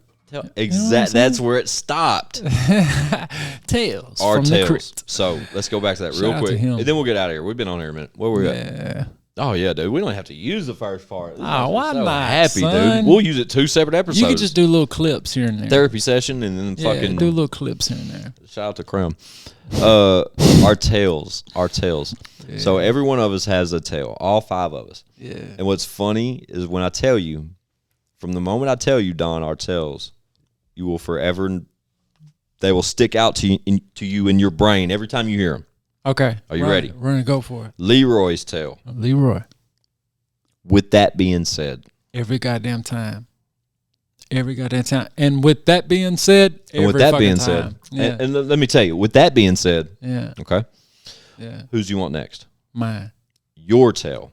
Yeah. Don's tail is. I'm gonna tell you what it is. Let me tell you what it is. You want to know what it is? I got that Stack side where Stack just breathes. He goes, Listen. I'm gonna tell you what it is. Or look, you want me to tell you what it is? It's always like a pitch to what it is. It's okay? always me asking you a question first. I'm so glad this is getting out there. All right, cool. Who's next? Chaddy Bop. Chad. Yeah, okay, fun. Chad's is less verbal, Yeah. but it's way more noticeable. You ready for this? Switches. Go ahead. Chad goes.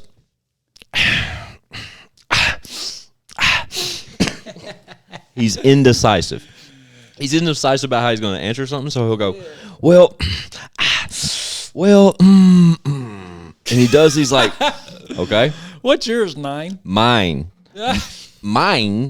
is could be one or two things. It's either the 9s or it's the 100%, 1,000%, 1,000,000%, 1,000%. 1,000% true. 1,000%. 100% true. Yeah. Okay. 1,000,000% home run. All You nailed right, it. cool. What was mine again? The Psy? No, that's Let me tell you Chad. what it is. Yours is telling us I'ma what it tell you. is. I'm gonna tell you. Look, I'ma tell you. You want to know what it is?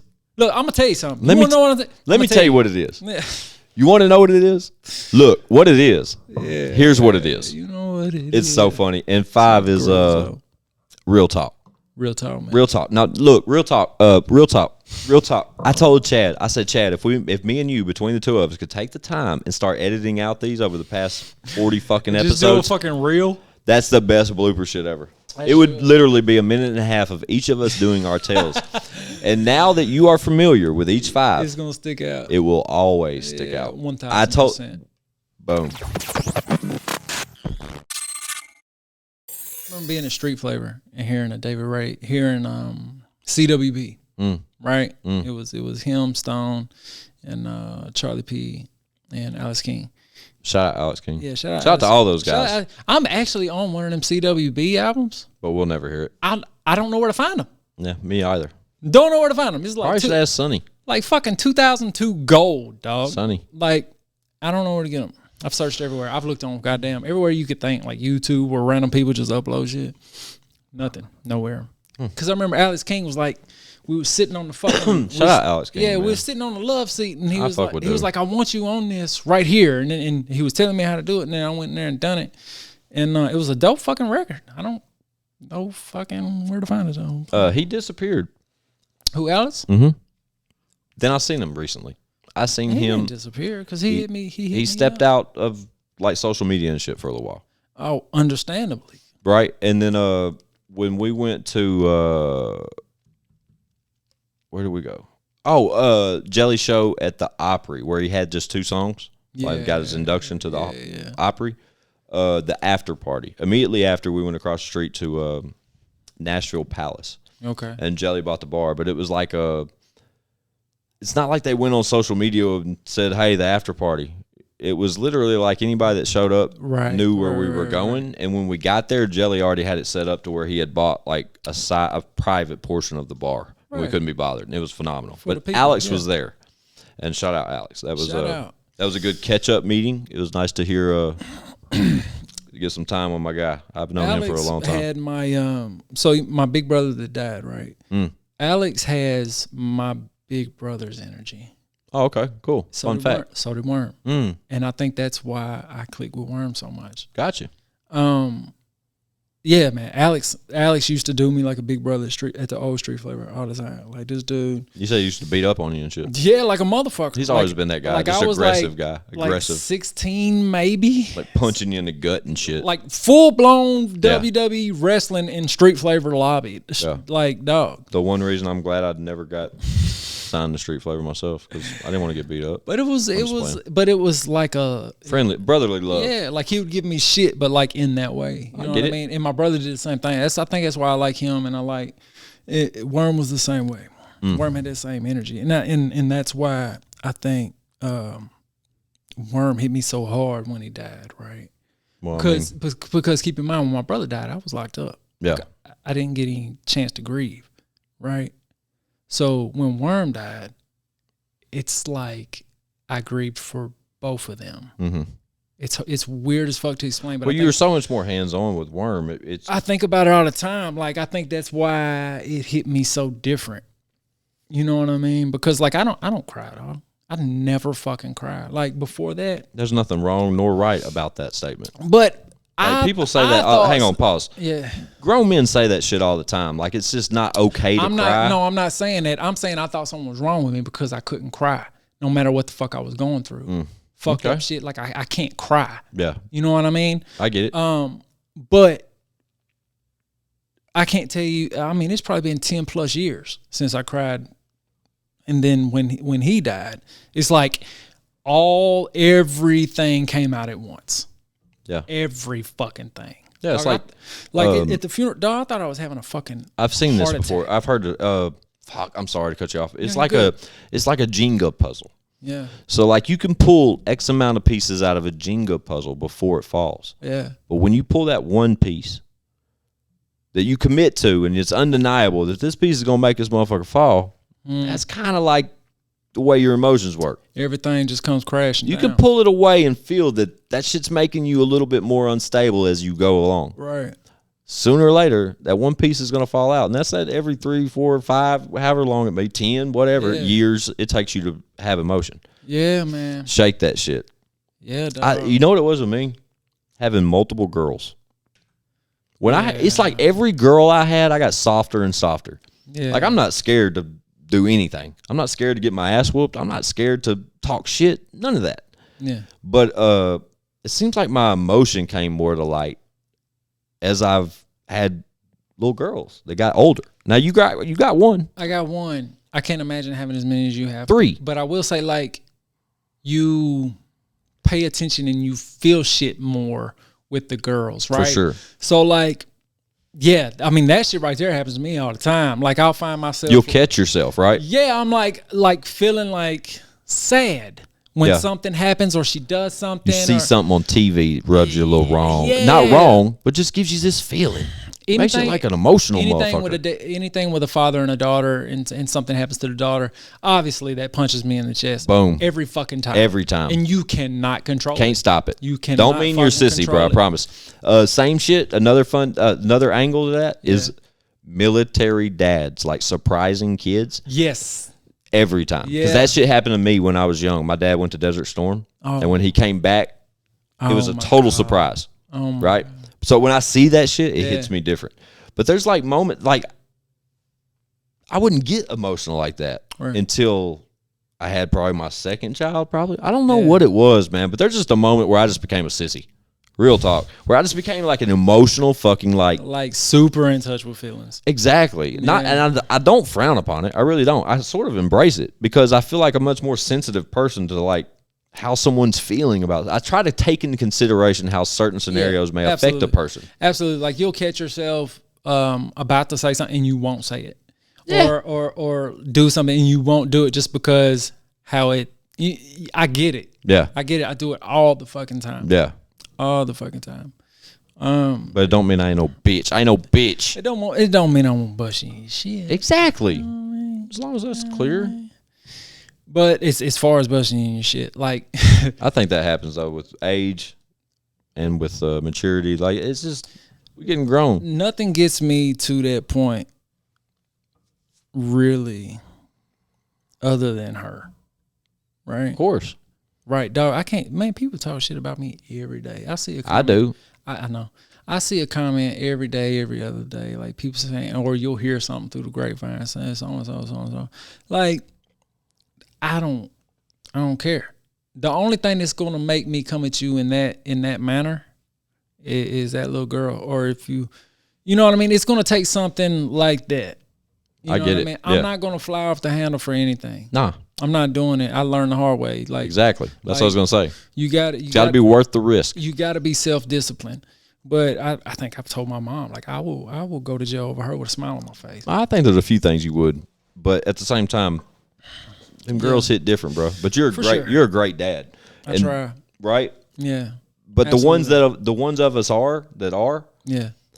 And I mean, do I wish I had a boy? Sure. I don't. Am I upset that I got girls? Hell fucking no. So here's the thing. Like I don't care to have a boy. I really don't. Like I'm cool with my girl. The only thing as far as like the boy would be like the legacy. Exactly. The name. I mean, and obviously you're still gonna get down the line with the girl too if she procreates. But it's like to a certain extent. Yeah, to a certain. It's just different as far as by choice. But other than that, no desire for a boy. And it's so weird because before I had her, I was the opposite. Right. Right. I get it. But once I had her, like it changes. Wouldn't trade it for nothing. Gotcha. Yeah, man. I'm an only child. Yeah. My mom, I have a half sister and a half brother, but on my father, I'm his only son. I'm his only child. Mine's the opposite. Something, but go ahead. I guess with my dad's current health, like I had aspirations. I really there was a moment in my life where I thought I was put on this planet to be a father of a son. Yeah. Because my dad was always in the military. He's always moving a lot. My mom and him divorced when I was young, and me and my dad had a number of years where we did not have a solid relationship. I hate that. And I was really active in sports that he was familiar with, and he played AAA ball and baseball, and I was baseball all the way up through high school, and my dad wasn't really around for that. And I shamed him for that. It was a real sensitive deal. Yeah. And I vowed to myself that when I was grown enough to have a boy, that I would never miss a game. Right. And I would never do this, and he would be this, and he would know his dad was this. Right. No shame to my old man. No. You know, my old man was just a busy guy. He just lived a different life that I was too young to grasp and understand. Right. And now my dad is not in that state. Yeah. And I got to be honest, when I had my third kid, I've spoke on it a million times. I got a 16-year-old, a 10-year-old, and a 1-year-old. The 1-year-old throws everybody off. Shout out to DJ Hartley. Right, shout out to Hartley. But I got to be honest with you, Lex. When I got word of that last one, I thought that was it. I thought, this is my boy. Nothing's going to tell me different. This is it. Plan ahead. Shit's going down. Here comes my boy. But when I got, right? But when that buzzer went off, it for the first time out of I got to be honest, out of Kimora and Lily, yeah. I hoped for a boy. Yeah. The third time, I expected a boy based off my dad's legacy. Yeah. Based off the relationship I grew with my father over the number of years I didn't have that relationship. Me and my dad got a solid relationship when I started having his grandbabies. Kids, yeah. Them two girls, the first two girls changed my dad, right? Yeah. And then my dad got sick, and he's still sick. Yeah. And then when we got word about Hartley and Dad was just finding out he was sick, it was like the stars were aligning, dude. I would have wrote off. I would have wrote off anything. You just know names, like anything. It was like, nah, when my boy gets here, yeah. But I had more disappointment on the fact that I wasn't having a boy on my first two children than my last, because they just hit different. Yeah, and now I don't even think about it. And I don't get much into it, but dog, shit is so much bigger than us, man. So much bigger. So much bigger than us, man. I don't know or care what you believe or anyone believes, but like, regardless, shit's just so much bigger than us. So much bigger. And you just can't control it, dog. Nope. You cannot control it. You just got to go with the flow and do the best you can.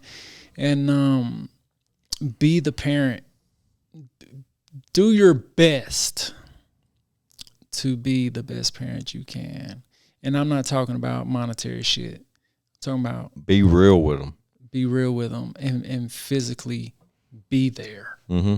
You know what I'm saying? Like them dads that got money but they're never in their kid's life. Hey, that's not it. Mm-mm. They're still gonna grow up. I have no money. And I'm in my kid's life as much as I can be. Daily, damn near. Like, that's all I can do. But that's the best shit. Dog, here's my thing, dog. And I strongly believe this. Here's the thing. Listen, I'm going to tell you what it is. Here's the thing. Yeah, there you go. You need to add that to mine. That's one of mine. It's the same category. Just different pronunciation. I feel like dads keep... Never mind, I ain't going to say it.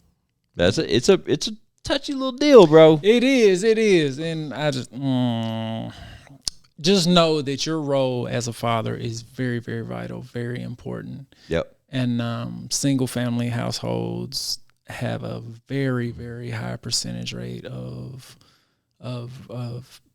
children being fucked up. I'll just say that. Example. So be there as much as possible, man, and try to just be present, dog. Yeah, that's it. Like that right there. Million miles. Bro. So the thing with with Amy, you know, we have Lily and we have Hartley together. Yeah. There was a little chunk where we were separated and it didn't look the same outlook, but luckily, correct. Yeah, we're all on the same roof. Yeah. But my other one, Kimora. Yeah. She's 15. She's fixing to be 16. She has a boyfriend, right? And she has now for about 7 months, and they've known each other for 5 or 6 years. Like they're close. So I'm at these weird points of my life with my oldest daughter, the one that doesn't live here, the one that I have from a previous relationship. And I treat her, I have conversations with Kimora that I would have with anybody sitting on that side of the table. You just gotta keep it real. I have to. Yeah. And let her know the real. See, mine's not at the age to where I can just be transparent. Mm-mm. But you got yours full time, right? 50-50. Got it. She went Friday to Friday. Like, gotcha. Yeah, she'll go home tomorrow and then come back the following. That's dope. Yeah. So she's not at the point where I can be full transparent with her about everything. I mean, I try to touch on stuff, but there's only so much you can say to a 12-year-old. Yeah, you don't want to be criminal. I mean, you want to fucking at least, Yeah, she she went on a date today. What? I don't know if they called it a date, but she went to the movies and saw the Spider-Man movie today with a boy that she likes. Obviously, parents were involved, and just stuff like that is like, yeah. God. The little boy came over one day, super nice boy, dog. Like Better be super polite, super polite. First thing, he shakes my hand, he looks me in the face. damn right. All that shit that you want, but like still in the back of your mind is like Right? Don't fuck. What are you trying to do? Yeah, don't fuck my daughter.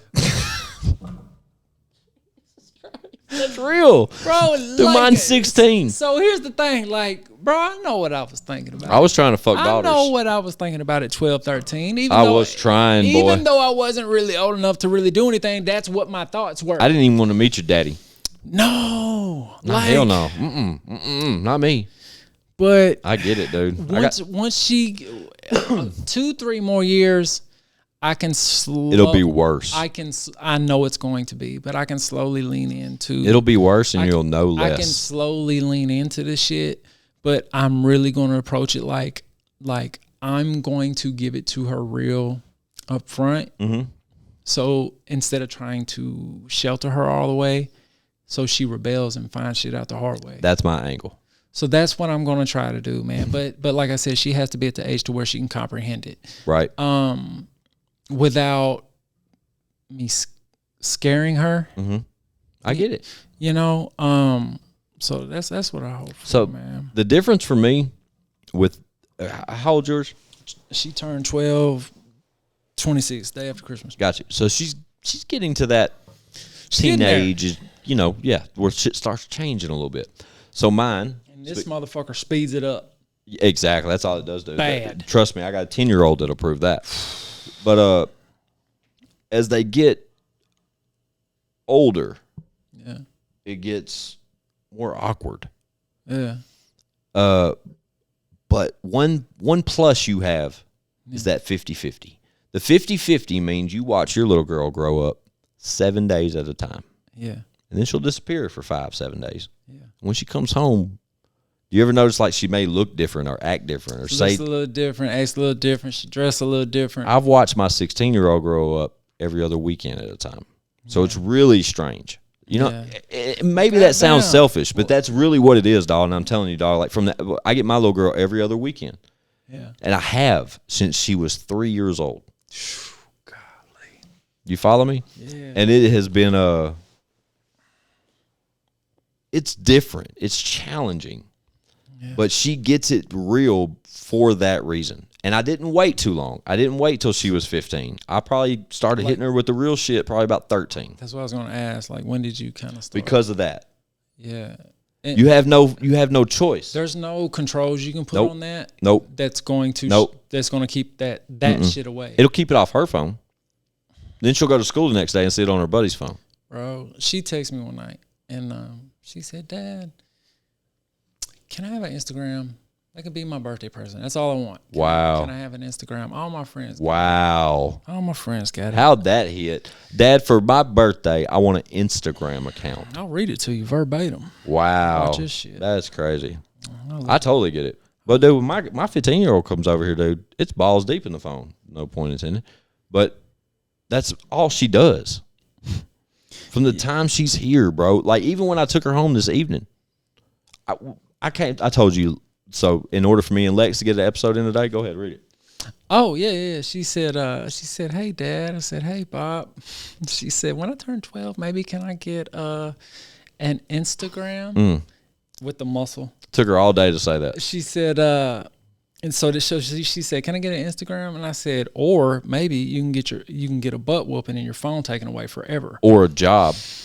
And she said, "No." She said, "Well, can I get it? And also, I can make my account private." I said, "Well, maybe when you're 30. And then I sent her a heart. And she said, shaking my head with the face, She said, please, Dad, all my cool friends have it, and I want to be cool. I said, guess what? She said, what? I said, you're cooler than your cool friends. Real shit. You handled it the right way. That's all you can do is let them know it affects you, but you're going to be cool enough eventually where you give it to her. Yeah, man. And I really hate it I'm gonna because tell I you. know what's on Instagram. So let me tell you, her daddy being Lex TopDollar is not going to help. At all. Trust me. At all. Kimura's getting the. I seen your dad with, or isn't your dad? Didn't he used to this? Right. I get that. Kimura talks that shit all the time.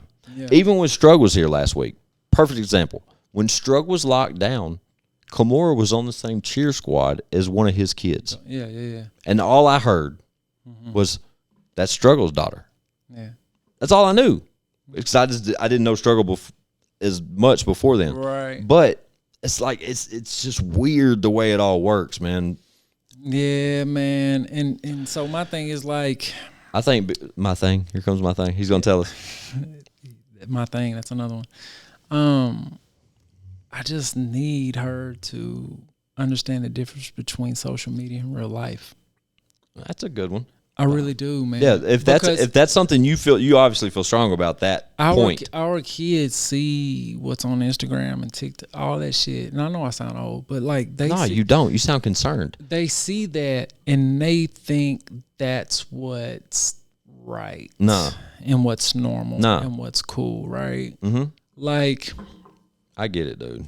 and like it's different for us because we grew up when there was no such thing. There weren't even these. Oh. Right. The most we had was a phone that you could call your parents with. A fucking beeper. And that's it. There was no internet. There was no nothing. It's all social media gone. What's the internet? Right. So we grew up without, but we got to adjust to what we have now. Yeah. They're not growing up like that. No. As soon as they can comprehend words and shit, they're seeing and hearing this shit. Hardly. Bro. My 1-year-old can control a iPhone as good as a 6-year-old would 10 years ago. And it's not the fact that she can control it. No. It's what comes across that goddamn screen. Mm-hmm. And I really, really, really hate that a girl can post a picture fully clothed, looking like a pretty girl, but fully clothed, whatever, and will get 50 likes. And a girl will be half naked, pretty much fully naked with her ass on the sink and get 50,000 likes. Yeah. Sex sells. Like, but in a kid's mind that doesn't know any better, it looks as though, oh, I got to do that. That's right. I get it. I got 3 of them, dude. And bro, it's not like, it's to the point to where, and I say this all the time in my house, and I'm fucking serious. Like, if I had the opportunity to move to the middle of the woods and live in a fucking nomad little house in the middle of the woods, away from everyone, hunt away from for everything, food, I would fucking do it, dog. But I don't know if that's gonna make it worse. You know what I'm saying? She'll run away. Then that's my thing. It's like, that's why you got to prepare her. And that's honestly, that's all I can try look, to do, I guess. Them watching or listening, they may not feel the same way. Yeah. I'm telling you my approach just because I feel like that's all I got. That's all you can do. I can't rely on no teacher to teach her. I can't rely on no mother. Not that her mother's not talking nothing negative on her mother. Yeah, I get her it. mother's not going to give her the real because her mother is a square opposed to my character. That's real as fuck. I won't cut that out myself. Yeah. I can't rely on her stepfather. Her stepfather is a great fucking man. He holds their household down very well, very respectable. Word. But he will never give her the real because it's not his position. And he knows that. You follow me? Yeah, absolutely. The only one I could probably rely on is her grandfather because he's a real motherfucker and I fuck with him still to this day. It's her grandfather. He's from that era. Yeah, not my dad, her granddaddy. Right. But when Kimura gets around with me, I give her the real with a slight degree of censored sympathy. But I'm going to tell you what the real issue is with my kid right now. This.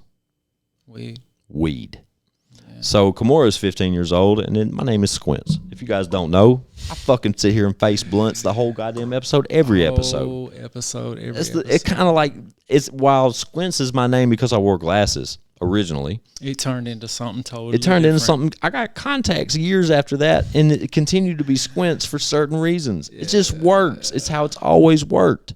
Yeah. And my kid is smart enough now to where she knows why my name is Squints. She knows why I still embrace that. Yeah. She And smells it. you have to. It's too loud to turn down. There's no fucking denying Turn down it. for what? Right? Shout out You know Lil what I'm John. saying? But I tell you what it was, Don. Like maybe like this time last year, when I first met Kamora's mother, Right. her Kamora's uncle at the time was about 8 years old. Okay. Now Kamora's uncle at the time is 24. Right. And he's watched my story along with yours, Jelly's, and Chad's. And you know what I mean? I'm the cool guy to him. Not nothing. Maybe I'm not. But when I link up with that side of Kamora's family, it's always love. Always. Minus her mother. Right. I don't even know where I'm going. I just lost all train of thought.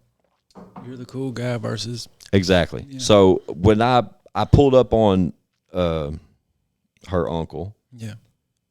and he was nice enough to take her from point A to point B and save me some space as far as a commute to pick Kamora up one time. Yeah. And this is funny. When I jumped out of the vehicle, I approached her uncle, and he's 24, 25 years old, and he's heavily involved with the rap scene and loves the people I associate with. I'm sure. He's always got something fun to ask me or wonder about, or why didn't I this, or Right. when can I introduce him to so-and-so. Right. And he jumps out of his vehicle. He approaches my car, and right next to him is my 15, soon-to-be 16-year-old daughter. And he says, "You got anything rolled up, man? Let's smoke a blunt." No. And for any moment in my life, Don, listen, any moment up till that moment, I've always been like, "Shut the fuck up. What are you doing?" Yeah. Like, bro, this is my... You know what I told him? There's a half one in the ashtray. Go get it. I just gave up. Yeah. And I don't know if that's the right move. I don't know. I really don't know. Like I said, my kid's 15, but her daddy's name's fucking Squints, for God's sakes. Bro, like... She smelled it in the house. Dude, this shit's going to get me taken to court. Well, no. Well, here's the thing, right? So Here it is.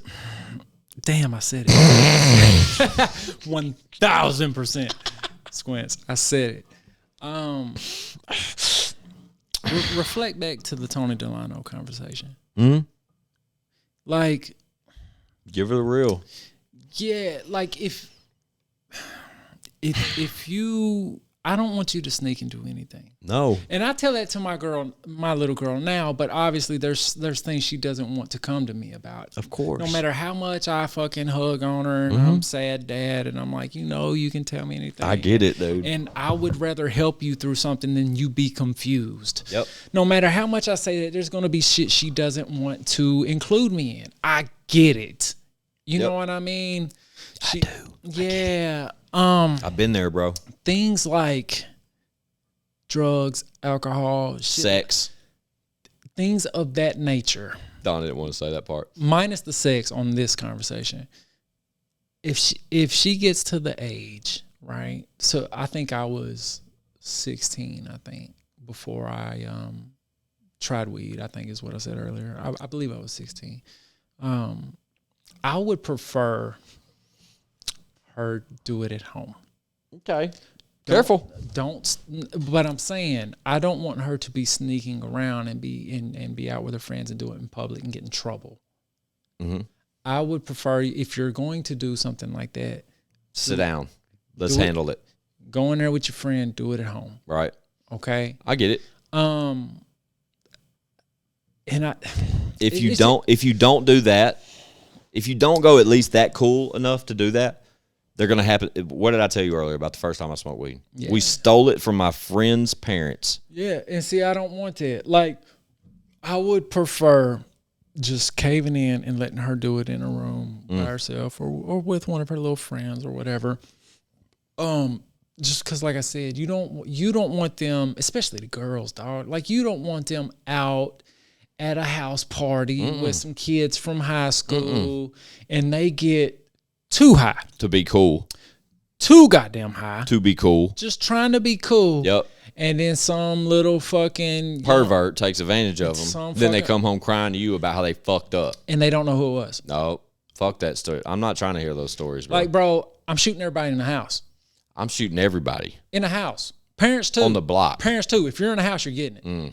So, like, And what's crazy? and people are going to say, well, she shouldn't have been smoking weed. And I'm saying, well, you should have raised your fucking son better. Bro, like, this is an argument that can be yelled at from any angle, bro. absolutely. And it's just like that's why all you can do is try your best to fucking be, you know what I'm saying? Train them. Yeah. For the real, to expect the unexpected, to understand their values as a young woman, is difficult from a single father. Luckily, we both got females in our corner that help pave these ways. Oh man, I don't know what I'd do without Amy. Me and Amy have been together 12 plus years. Her mom's great. Like and yeah. So like right now is the first time my little girl's ever known anyone I've dated. That's dope though. But in the reason for that is because I don't want to bring confuse them. I don't want to bring females in and out my little girl's life. Absolutely not. I'm not going to do it. I've made that mistake. I can't tell you how many fights there's been over that. Yeah, only Kimora's dealt with that. You've got to be around a certain number of years. Yeah. Before shit like that happens. Damn, he said years. So seriously, I mean, there was one prior, but she was so young, she don't even remember. Yeah, it's different when they get older. The older they get, the more different it gets. But in the reason mine's around now, and mine's around now. Full transparency, like the reason my girl's around now is like she's so good with her. That's dope. Right? You need that. Like if she knows her role. She knows she ain't her mom, obviously, and she knows where not to overstep. But she, like, bro, I respect the shit out of what you're saying without saying it. Super fucking. I already know. Super mommy figure. Dude, dog. it takes a special role for them females to do that shit. It does because some girls I talk to want to be with me, but don't want nothing to do with. You know what I mean? Right, and vice versa. And even though they fake and try to play nice or whatever or swear they'd be, you can tell. Well, trust me, dude. Vice versa. Like your daughter may have a certain opinion about one scuzzy you bring home one weekend, opposed to the one that you had over 3 weeks ago that you swore that was going to hang out more. Bro, I know all about it. Yeah, man.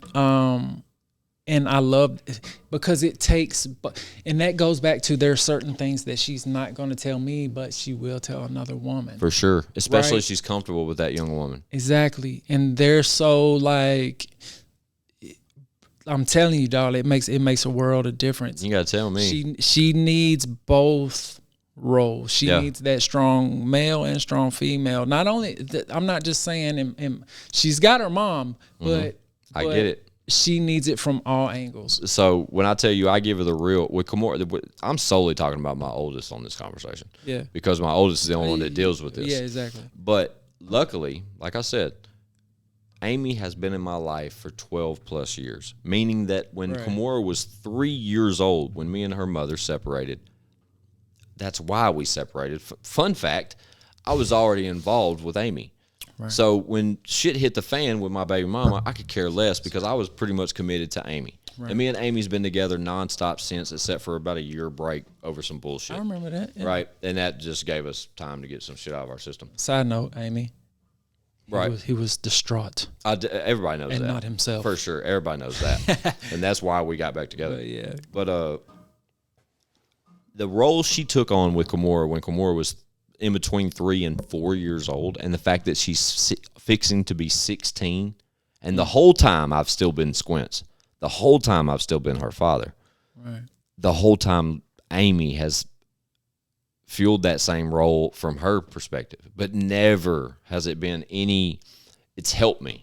Yeah. Because while she can get the reel on those hour-long, and it takes me an hour to pick my daughter up every other Friday, commute.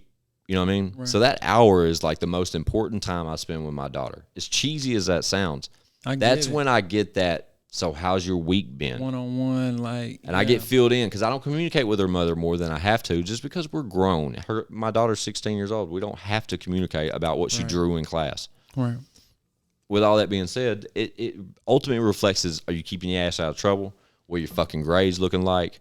You tell that little boyfriend of yours keep his hand to himself. The boy's respectable. Like, I have nothing negative to say until her stepfather tells me I do, because I trust her side of that. You know what I mean? Yeah, absolutely. Luckily, I have that. I didn't have that for a long time, but it seems like it's grew to that based off being real. Yeah.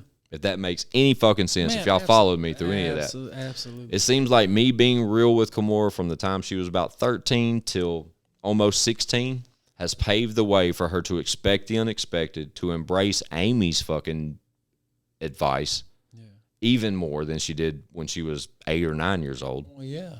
They're just realizing that the world spins a certain way, and no matter what the fuck happens, it's going to continue to spin the same speed. You just have to fucking do your best to prepare them, man. Correct. In the most delicate way possible. But it is the most scariest topic we can discuss. Fuck. When us grown men sit over here and talk about our young, beautiful fucking daughters that are Different vibe. borderline fucking teenager, like I'm talking prom talking shit, bro. Like this shit. Bro, I've took her to like 2 dances Right. over the last 6 months. And Yep. it's like, You see them looking, you see them talking. Them little boys are fucking over in the corner, bro. I get the same shit. That's one thing I can speak on both of us. Our daughters are fucking beautiful. And do you remember as a preteen what you was thinking going to a dance? I bet I can get her bra off with one hand. I'm Hey, talking bro. one trip around Chaos at Opryland, I'd have that bitch's bra hanging off the side of my fucking cart. Bro. And I'd be bragging with my chest out all day long. God damn, dog. The world don't spin no different, dude. It's still spinning the same speed. So them little fuckers now are talking it's sped bro, up. That's what I was going to say. Yeah. Them little fuckers now got condoms in their wallet. Yeah, at 12. Fuck that. Yeah, I wish a motherfucker would. Crazy, bro. And all you can do is homeschool them. And then they hate you. And see, she had friends. Yeah, she had friends. Because they want to be social. that were homeschooled. Sorry. And, no, you're good. I don't know, man. It's a touchy little deal. I'm telling That you. goes back to you could do that and shelter them in a sense, but when they go out in the real world, they're going to get the real world. And then when And you watch that, you're going to be like, "Fuck, I should have been real." And they're not going to know how to navigate it, so they're going to get run over. There's a balance though, because if you're too real with them, they become Yes. too fierce. As far as like, they're too aggressive. Yeah. You know what I mean? Like they don't have that sensitivity to them no more. Like that's the way I would think. Anyway, I can't speak on that, but I feel like if you were too fucking aggressive with them, too stern about certain situations, they're gonna rebel, and then tell you "I told you so" because they think they can convince you otherwise. You follow what I'm saying? Like, I'll show you, Dad. I don't want that shit. I want them to say, "Well, my dad always told me." I like those types of tones rather than. Yeah. But dude, trust me. Be thankful that you get yours 7. You watch yours grow every 7. Yeah. Mine, every other weekend. I'm talking about since he was fucking almost 4, like 3.5, 4 years old. And she's fixing to be 16. God damn. But she's one of my best friends, luckily. That's so dope. And we listen to all the same shit. Like we have grown fucking, like we have grown conversations. Yeah. I tell her about Mako Music's moves and what Leroy's got going on and what I did with Jelly a couple weeks ago. That's cool as fuck. She's like, yeah, I listened to the show. Like, she's literally one of my best friends. And if I wouldn't have paved that road that way, Right. it wouldn't ride that way. Right. So maybe I was wrong. Maybe I was right. Maybe I'm a little bit of No, both. I think you're good, man. I think Time you're will good. tell. Time will tell. Fuck. Shit. Like I said, dog, fucking prom coming and shit. God. Bro, That's that's a- so fucking scary. Dude, she's had a steady boyfriend for like fucking 7 months or some shit. And he's known the family for like a number of years. Like, I've heard about this kid. Right. I told her tonight, I was like, dude, sooner or later, Dad's gonna whoop him. well, I told her straight up. I said, this boy, I wish she was here. I'd make her co-sign what I'm saying to y'all. She literally, I told her, I said, Kimora, I'm glad you're happy, honey, and you seem so whatever. But the moment this boyfriend shit becomes a problem is the moment I become a problem.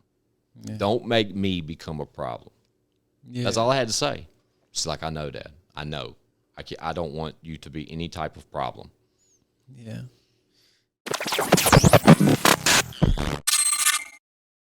We went like an hour, stopped, came back for like 15, 20 minutes. Something happened and we had to stop again. Yeah. Then we came back on. Yeah. And when we came back on, that's the episode you guys are watching now. This is altogether about 2 hours worth of footage on this clip alone. But on the first two, there is an hour and a half, probably more of this that I think I'm going to have to save. I don't know. I'm gonna look at it. You can take pieces out of it. There was a couple things you could take and just throw clips out. We dropped some gems on this bitch though. Yeah. Especially for these daddies out here. They either got one on the way, or maybe one and another on the way. There's some gems in here, especially if you got girls. But bro, as always, I fucking love having Don Green here. Every time me and Don get together, that's without the alcohol. The alcohol didn't come into the second one, so that's probably what it was. Yeah, I think it was the combination of the Crown Apple Crown and the live and the Leroy jacket and the live on the second run. Yeah, once Lex went live and we started drinking Crown, this became a much better conversation. But straight up, it's all a beneficial conversation. Yeah, official referee. Don't think the first hour and a half won't come out because I'm telling you, chop clips up and put the clips of the good shit out. Yeah, did y'all see Don look at his watch? You know what Don told me one day? He said, I didn't buy this watch to fucking tell you what time it was. Yeah, because someone was like, man, the time's wrong. I was like, man, you think I paid $22,000 for a watch to look at the time? Do you see this goddamn phone? But I just saw him look at his watch. What was he doing? I was checking the shine. You know what I mean? Good Shout answer. out Kia Shine. Shout Kim out- Folk. Coffee with Kim Folk. Shout out Kim Folk, Kia Shine. No, Yeah. shout out Lex TopDollar. Shout out me, man. Shout Yeah. out you. Always. Shout out Chad Bob and them on the road. Shout out Chad's my on the Leroy road, Biggs jacket. man. Shout out to the Leroy Biggs jacket. You know what I mean? You need to put the big LB logo on the back. I'm not putting shit on this Make it jacket, but official. fucking You need to put office stains. Squints logo on the back. What you need? Maybe. I tell you what. Tell me. If I don't get one of them fucking shirts right You want to see the shirt? I'm going to break in and it steal go? one. Look at this How about shirt. that? Y'all look at this fire. You think I won't do it? Y'all holler at ChadArmesTV and tell them we're gonna start taking pre-orders soon, or we're gonna fucking Look, we I got figure some this shit to out. say. It says ChadArmesTV on the front. .com. Motherfucking fire. Like I said, y'all hit Chatty Bobby and tell him we need them bitches now. I got some red, black, and white shoes that would be awesome with that. I got a bunch. That's my favorite color combo. So that's what I'm gonna need. I'm gonna need one of them shirts. I'm actually gonna need. I'm gonna need several of them shirts along with hoodies because I feel like it's gonna get cold. The thing with the hoodies, if we got a hoodie, it's gonna hang over the back logo. So all the shirts that Show and Prove Ever's put together, True. we've never done a two-sided shirt. As weird as that sounds. It's like a cassette. You gotta have two sides. But we can do sweatshirts. We just gotta do crews. We can't do hoodies. Yeah, Just do the cruise. and Tom Cruise. Yeah, really. shout out Terry Crews for real. Yeah, fucking. You know what I'm saying? Yeah, bouncing shits, bouncing his tits. Every time I think about Terry Crews, I was thinking about him bouncing his tits. Is that even the way to say that? Bouncing your tits. Super weird. But I think about him in the car on that White Chicks movie singing that fucking song. That's a good memory too. Yeah, absolutely. Absolutely. Shout out Donnie Weirdbeard, aka Dang, Lex fucking Top weird Dollar. beard. Yeah, shout out to Strug for complimenting my He weird did. beard. He said I look like a grown man. Have you watched that episode yet? I did. I watched it all the way through. Other than this one, probably my favorite episode we've done yet. Other than this one's cool. This one's great. Appreciate that. Just this part. Yeah, not the very first take. I do like the first take because there's gems in there, but More, yeah. this is more us. Yeah. But yeah, I love the Stroke episode. That was dope to me. Yeah, me too. Me too. Because I kind of like the White thing. I never really seen doing shit like that. So I like seeing him in that light, letting him break down. And especially stories. seeing them comfortable too while they do it. That was the thing. Me and Strug don't know each other that well, and to finally get that kind of closure with him as far as filling in spaces it's been a weird deal, but I loved it. Was the you went to the game with Jelly the next day? Ooh, yeah. That was a that? movie. That was a cool. fucking movie, dude. Was you, I'll y'all tell was you in the what. box, right? Kid So Rock. no, yes.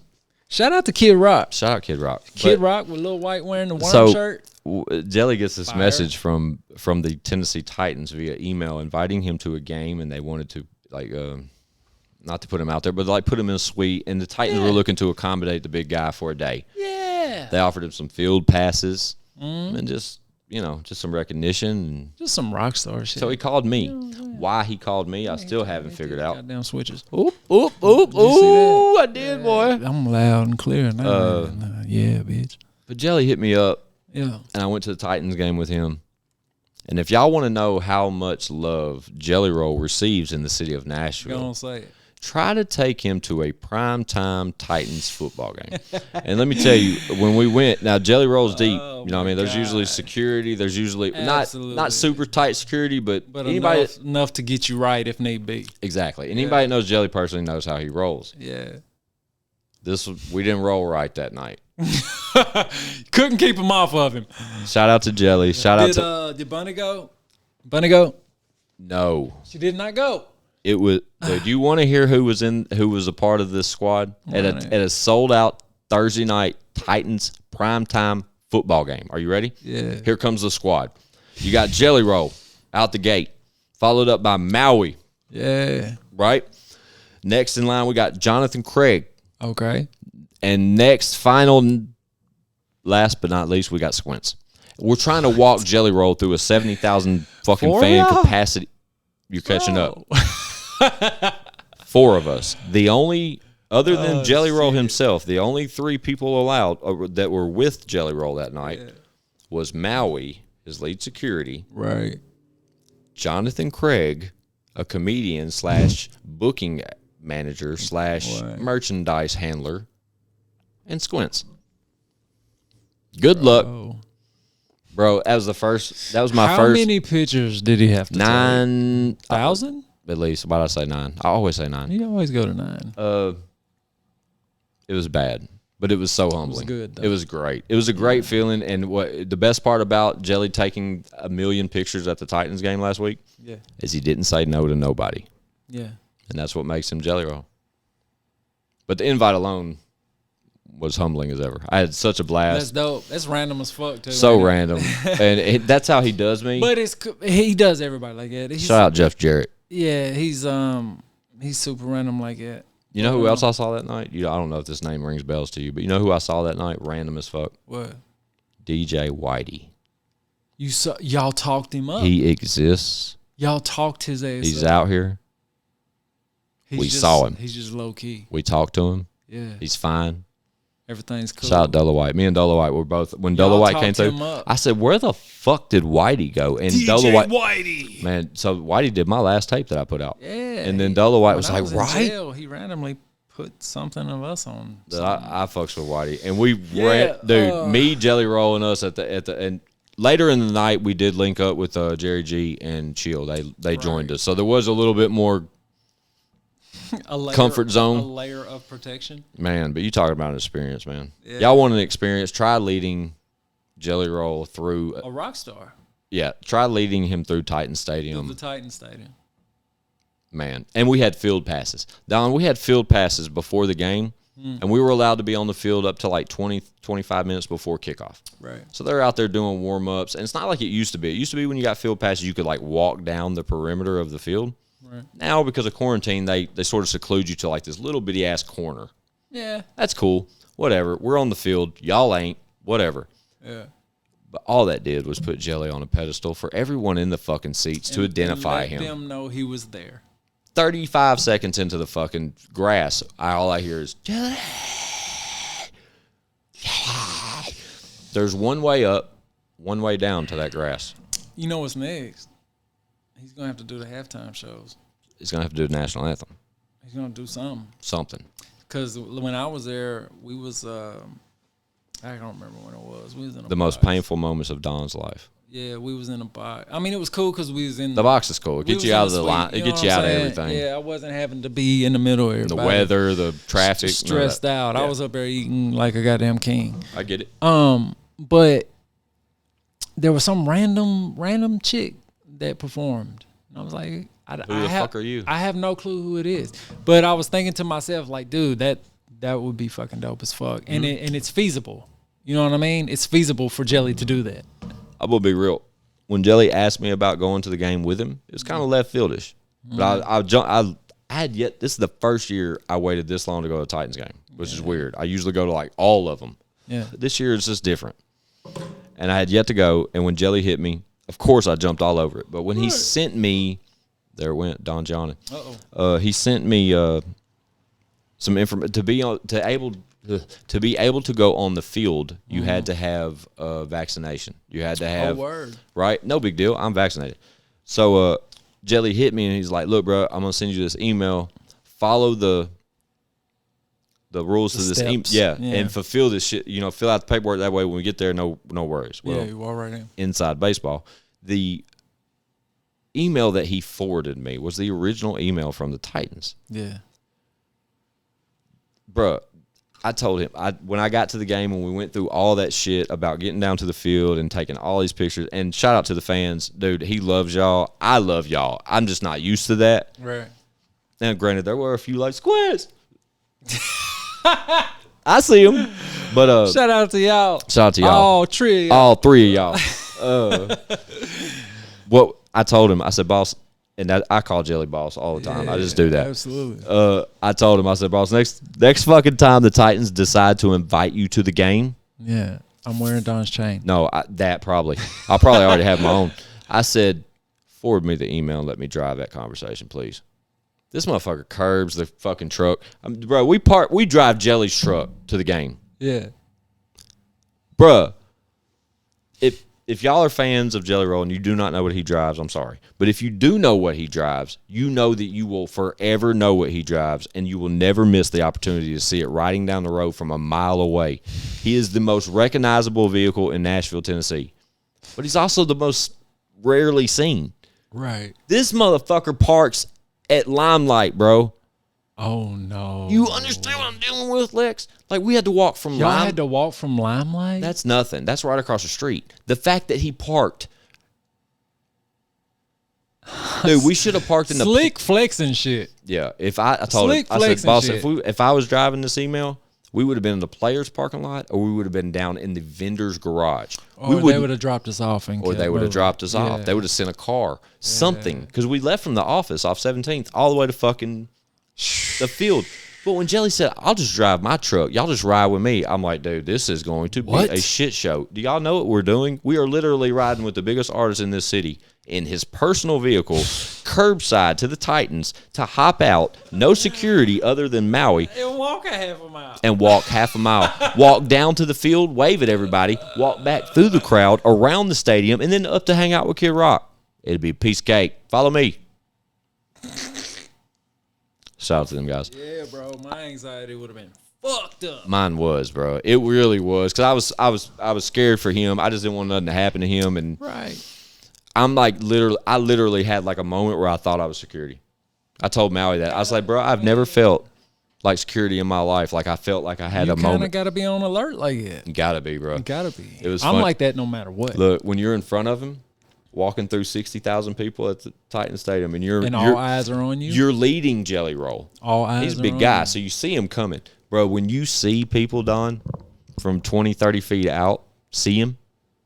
Oh my God, he's coming, dude, get your camera. It's fucking Jelly Roll. Jelly Roll's coming, and you see him frantically like scrambling. How crazy! So knowing him as long as you've known him, right, and now seeing him in that light.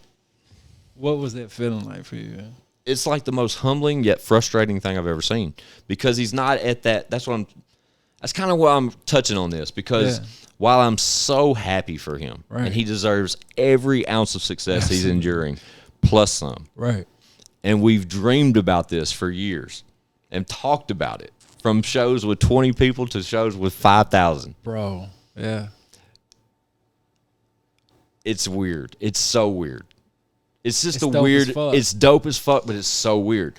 But what I was going to tell you is, if you're leading him, like, because I caught myself in front of Jelly and Maui being behind him, and we're just walking through this crowd.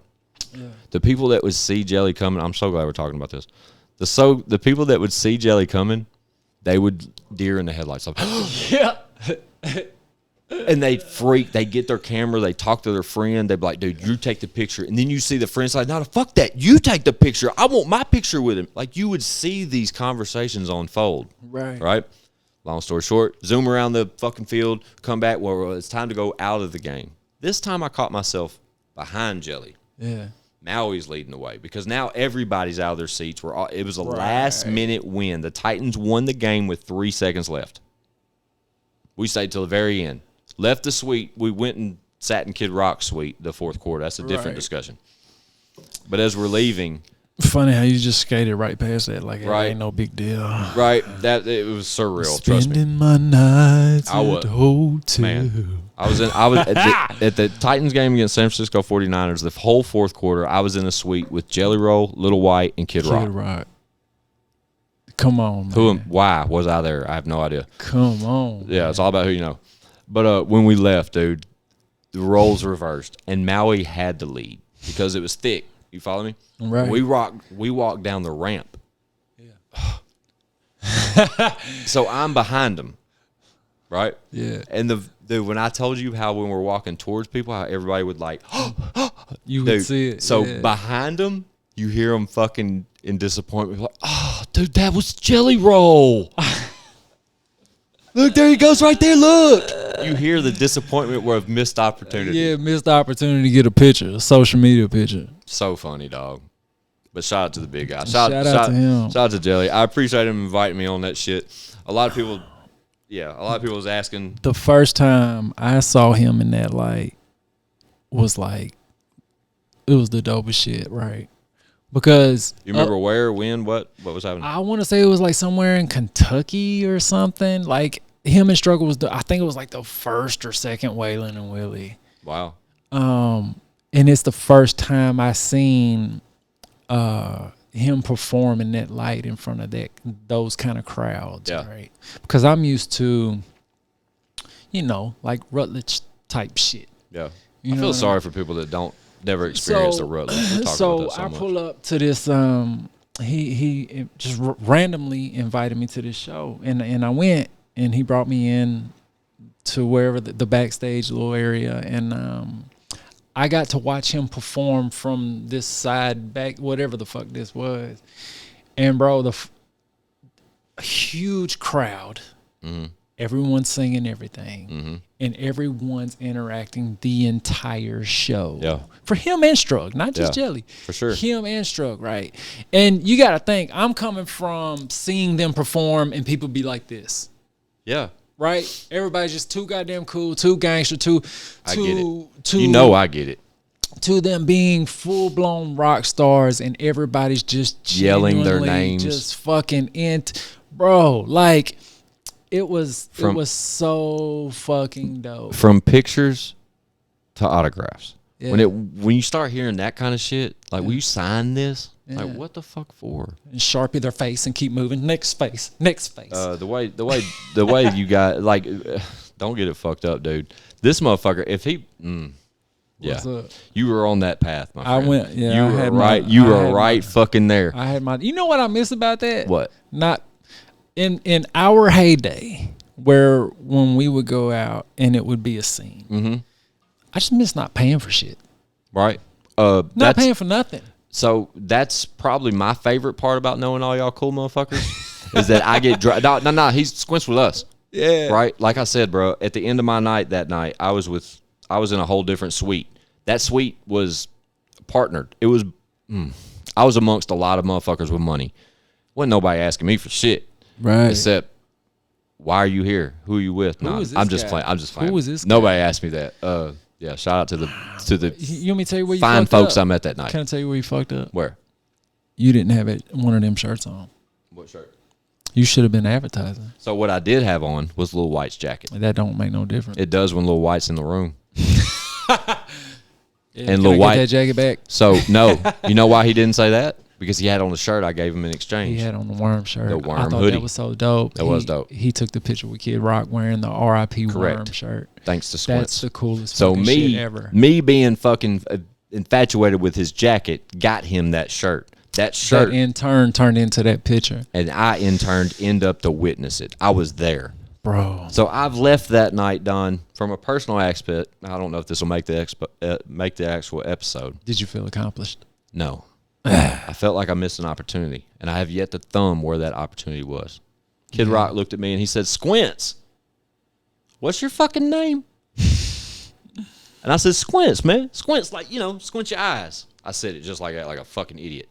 And Jelly said, "Squints, Bob. Squints like the Sandlot." And Kid Rock, a.k.a. Bob, leans back and says, "Squints, huh? All right. And walked off. That was my conversation with Kid Rock. Cool conversation.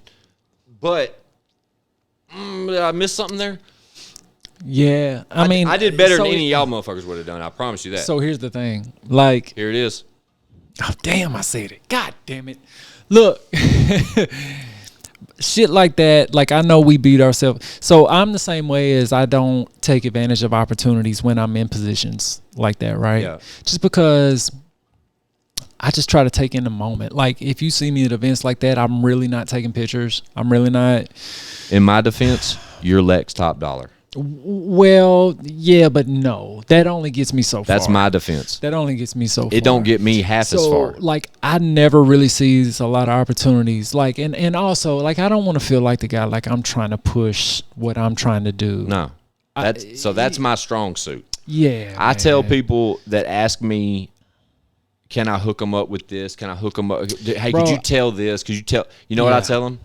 The reason why y'all see me in those positions is because I've never asked for anything.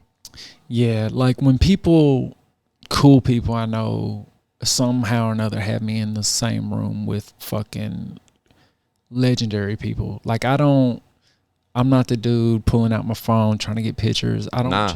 And if it's if it's mainstream artists, I'm never trying to push my music or I'm never trying to push my beats on them. No. I literally let everything happen organic, and if it happens, it happens. If it doesn't, who cares? Yeah. Same thing. Yeah. No pictures, none of that shit. Yeah, man. I have been guilty of giving honest feedback to artists that I don't really know. You know that album was trash, right? Ooh, yeah, I've done that.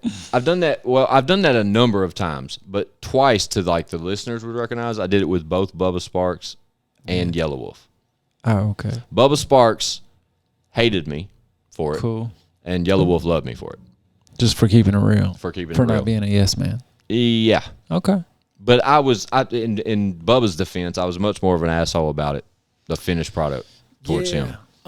Two different occasions. Just happened to be. Some people can take it, some people can't, but then also some people are just having a bad day and some aren't. And it may have been that. Shout out to Bubba. That's my guy. I fuck with Bubba. Me personally, like if something can be better, if something's trash, I'm always open for criticism. Okay, so on my end. With that being said, I'm gonna need some extra criticism from you going forward when it comes to our friend Chad Arms. Okay. Because I think Chad Arms is killing it right now, and if Mako Music is going to steer the reins on a few of his singles. Yeah. I know you'll pick the right records. I'm gonna try to do some things with select singles. So I'm real particular. Like I was trying to do the same thing with Leroy as far as like picking music. Like he would send me something and I'd be like, yeah, absolutely, that's dope. And he's like, oh no, that's mine for blah blah. They're both like, God damn it. They're both loose cannons, bro. But it's positive note on both of them, they're both fucking workhorses. They're both phenomenal artists. Yeah. They're both fucking talented. They're both workhorses, like you said, but they're both loose cannons. They literally But I will say, go. I told Chad when he started sending me these fucking fire records and basically letting me pick. You know what I'm saying? Yeah. I said, man, you can't do what you normally do and just fucking throw it out tomorrow. Like you gotta fucking chill. If you don't tell him that, he will. And he has. Like he ain't released the shit that I said don't stay release. on him. You know what I'm saying? And right now I got 2 or 3 that I know. Maybe get 2 or 3 more. But my main objective is to really take the ones I'm really want to get behind and show him the difference in, you know what I'm saying? What can happen when it's worked the right way. In a machine. Yeah, exactly. Yeah. God damn. Shout out to Flowmasters. I don't know if y'all heard that. Shout out to V8s and 2 doors. But they're phenomenal. You know, they sound good. They sound mean. They sound powerful. I love Flowmasters. I got them on my truck. You're going to hear them when I leave. I'm going to have one soon. You know what I'm saying? I done told y'all. I don't know if it was on the first part or the second part, but I have mentioned 2-door. You're going to have you a 2-door? I said, V8. You're going to have a Vert? You said, no, not really. I don't really like convertibles. I just want a 2-door V8. So Squints has got his eyes on some 2-door V8. We don't know what kind of 2-door V8, but when things become what he wants them to become, he will have him a 2-door V8. Yeah, amongst other things. Yeah. New jewelry, Better job. Cool Blue Jewels. Shout out to Riff. Riff. You know what I'm saying? Shout out to me. We're going to be at Cabana Taps tomorrow night for New Year's. They won't know that. With DJ Afterthought tomorrow night. So what do they do? Just hit you up and say, come on? Happy New Year's, you son of a bitches. Nah, it's Dude, just... Amy's about to be here. Don't leave. You can help me pitch that story. It's unless just, you got to. It's just who you know. You know what I mean? I know Riffs Don for Green. old photographer, which is... Is that who shot them pictures? Which is, yeah, he shot Worms pictures too. That's what I'm asking. Yeah, which is buddies with his old DJ. He was like, hey, by the way, you know, he'd love to meet you. I'm like, babe. Oh, babe. Mama's home. Mama's home. All right. All right, let's wrap this motherfucker up. We're going to wrap it up right now. This week's episode of I Got Some Shit to Say, the podcast, was brought to you by Martin's Record Service in Nashville, Tennessee. We've been towing your shit since the 80s. You knew you shouldn't have parked there, so don't come here crying. Yeah, so if you go in the parking lot and your shit's missing, yeah, Martin's got it. Yeah, and don't call Don for favors. Shout out Don Green. Yeah, AKA shout out to me. Donnie Weirbeard, a.k.a. Lex TopDollar. Yeah. Mako Music Man. Yeah. Whatever the hell you want to call the guy. Yeah. Y'all go check out all the new Mako shit, the big Mako shit. The fucking FJ, the Blind Fury, the new Sav and Bravo. Hey. Everything they doing. Fucking hard target. Best believe everything's a fucking hit. Shout out to my Leroy Biggs jacket. I like the Leroy sheepskin. It's dope. Yeah, it really is. Bad. It suits you. I think you just need a Daniel Boone hat with the ears made in the same shit. I'm not listening to you. Going forward, if this makes me look good, I'm going to ask Struggle what to wear next. He knows. The preacher man says it's the end of time. Looking ass boy. You caught it, man. Yeah. We're out of here. ChadArmesTV.com. I got some shit to say to podcast. We're out. But bitch, we got views.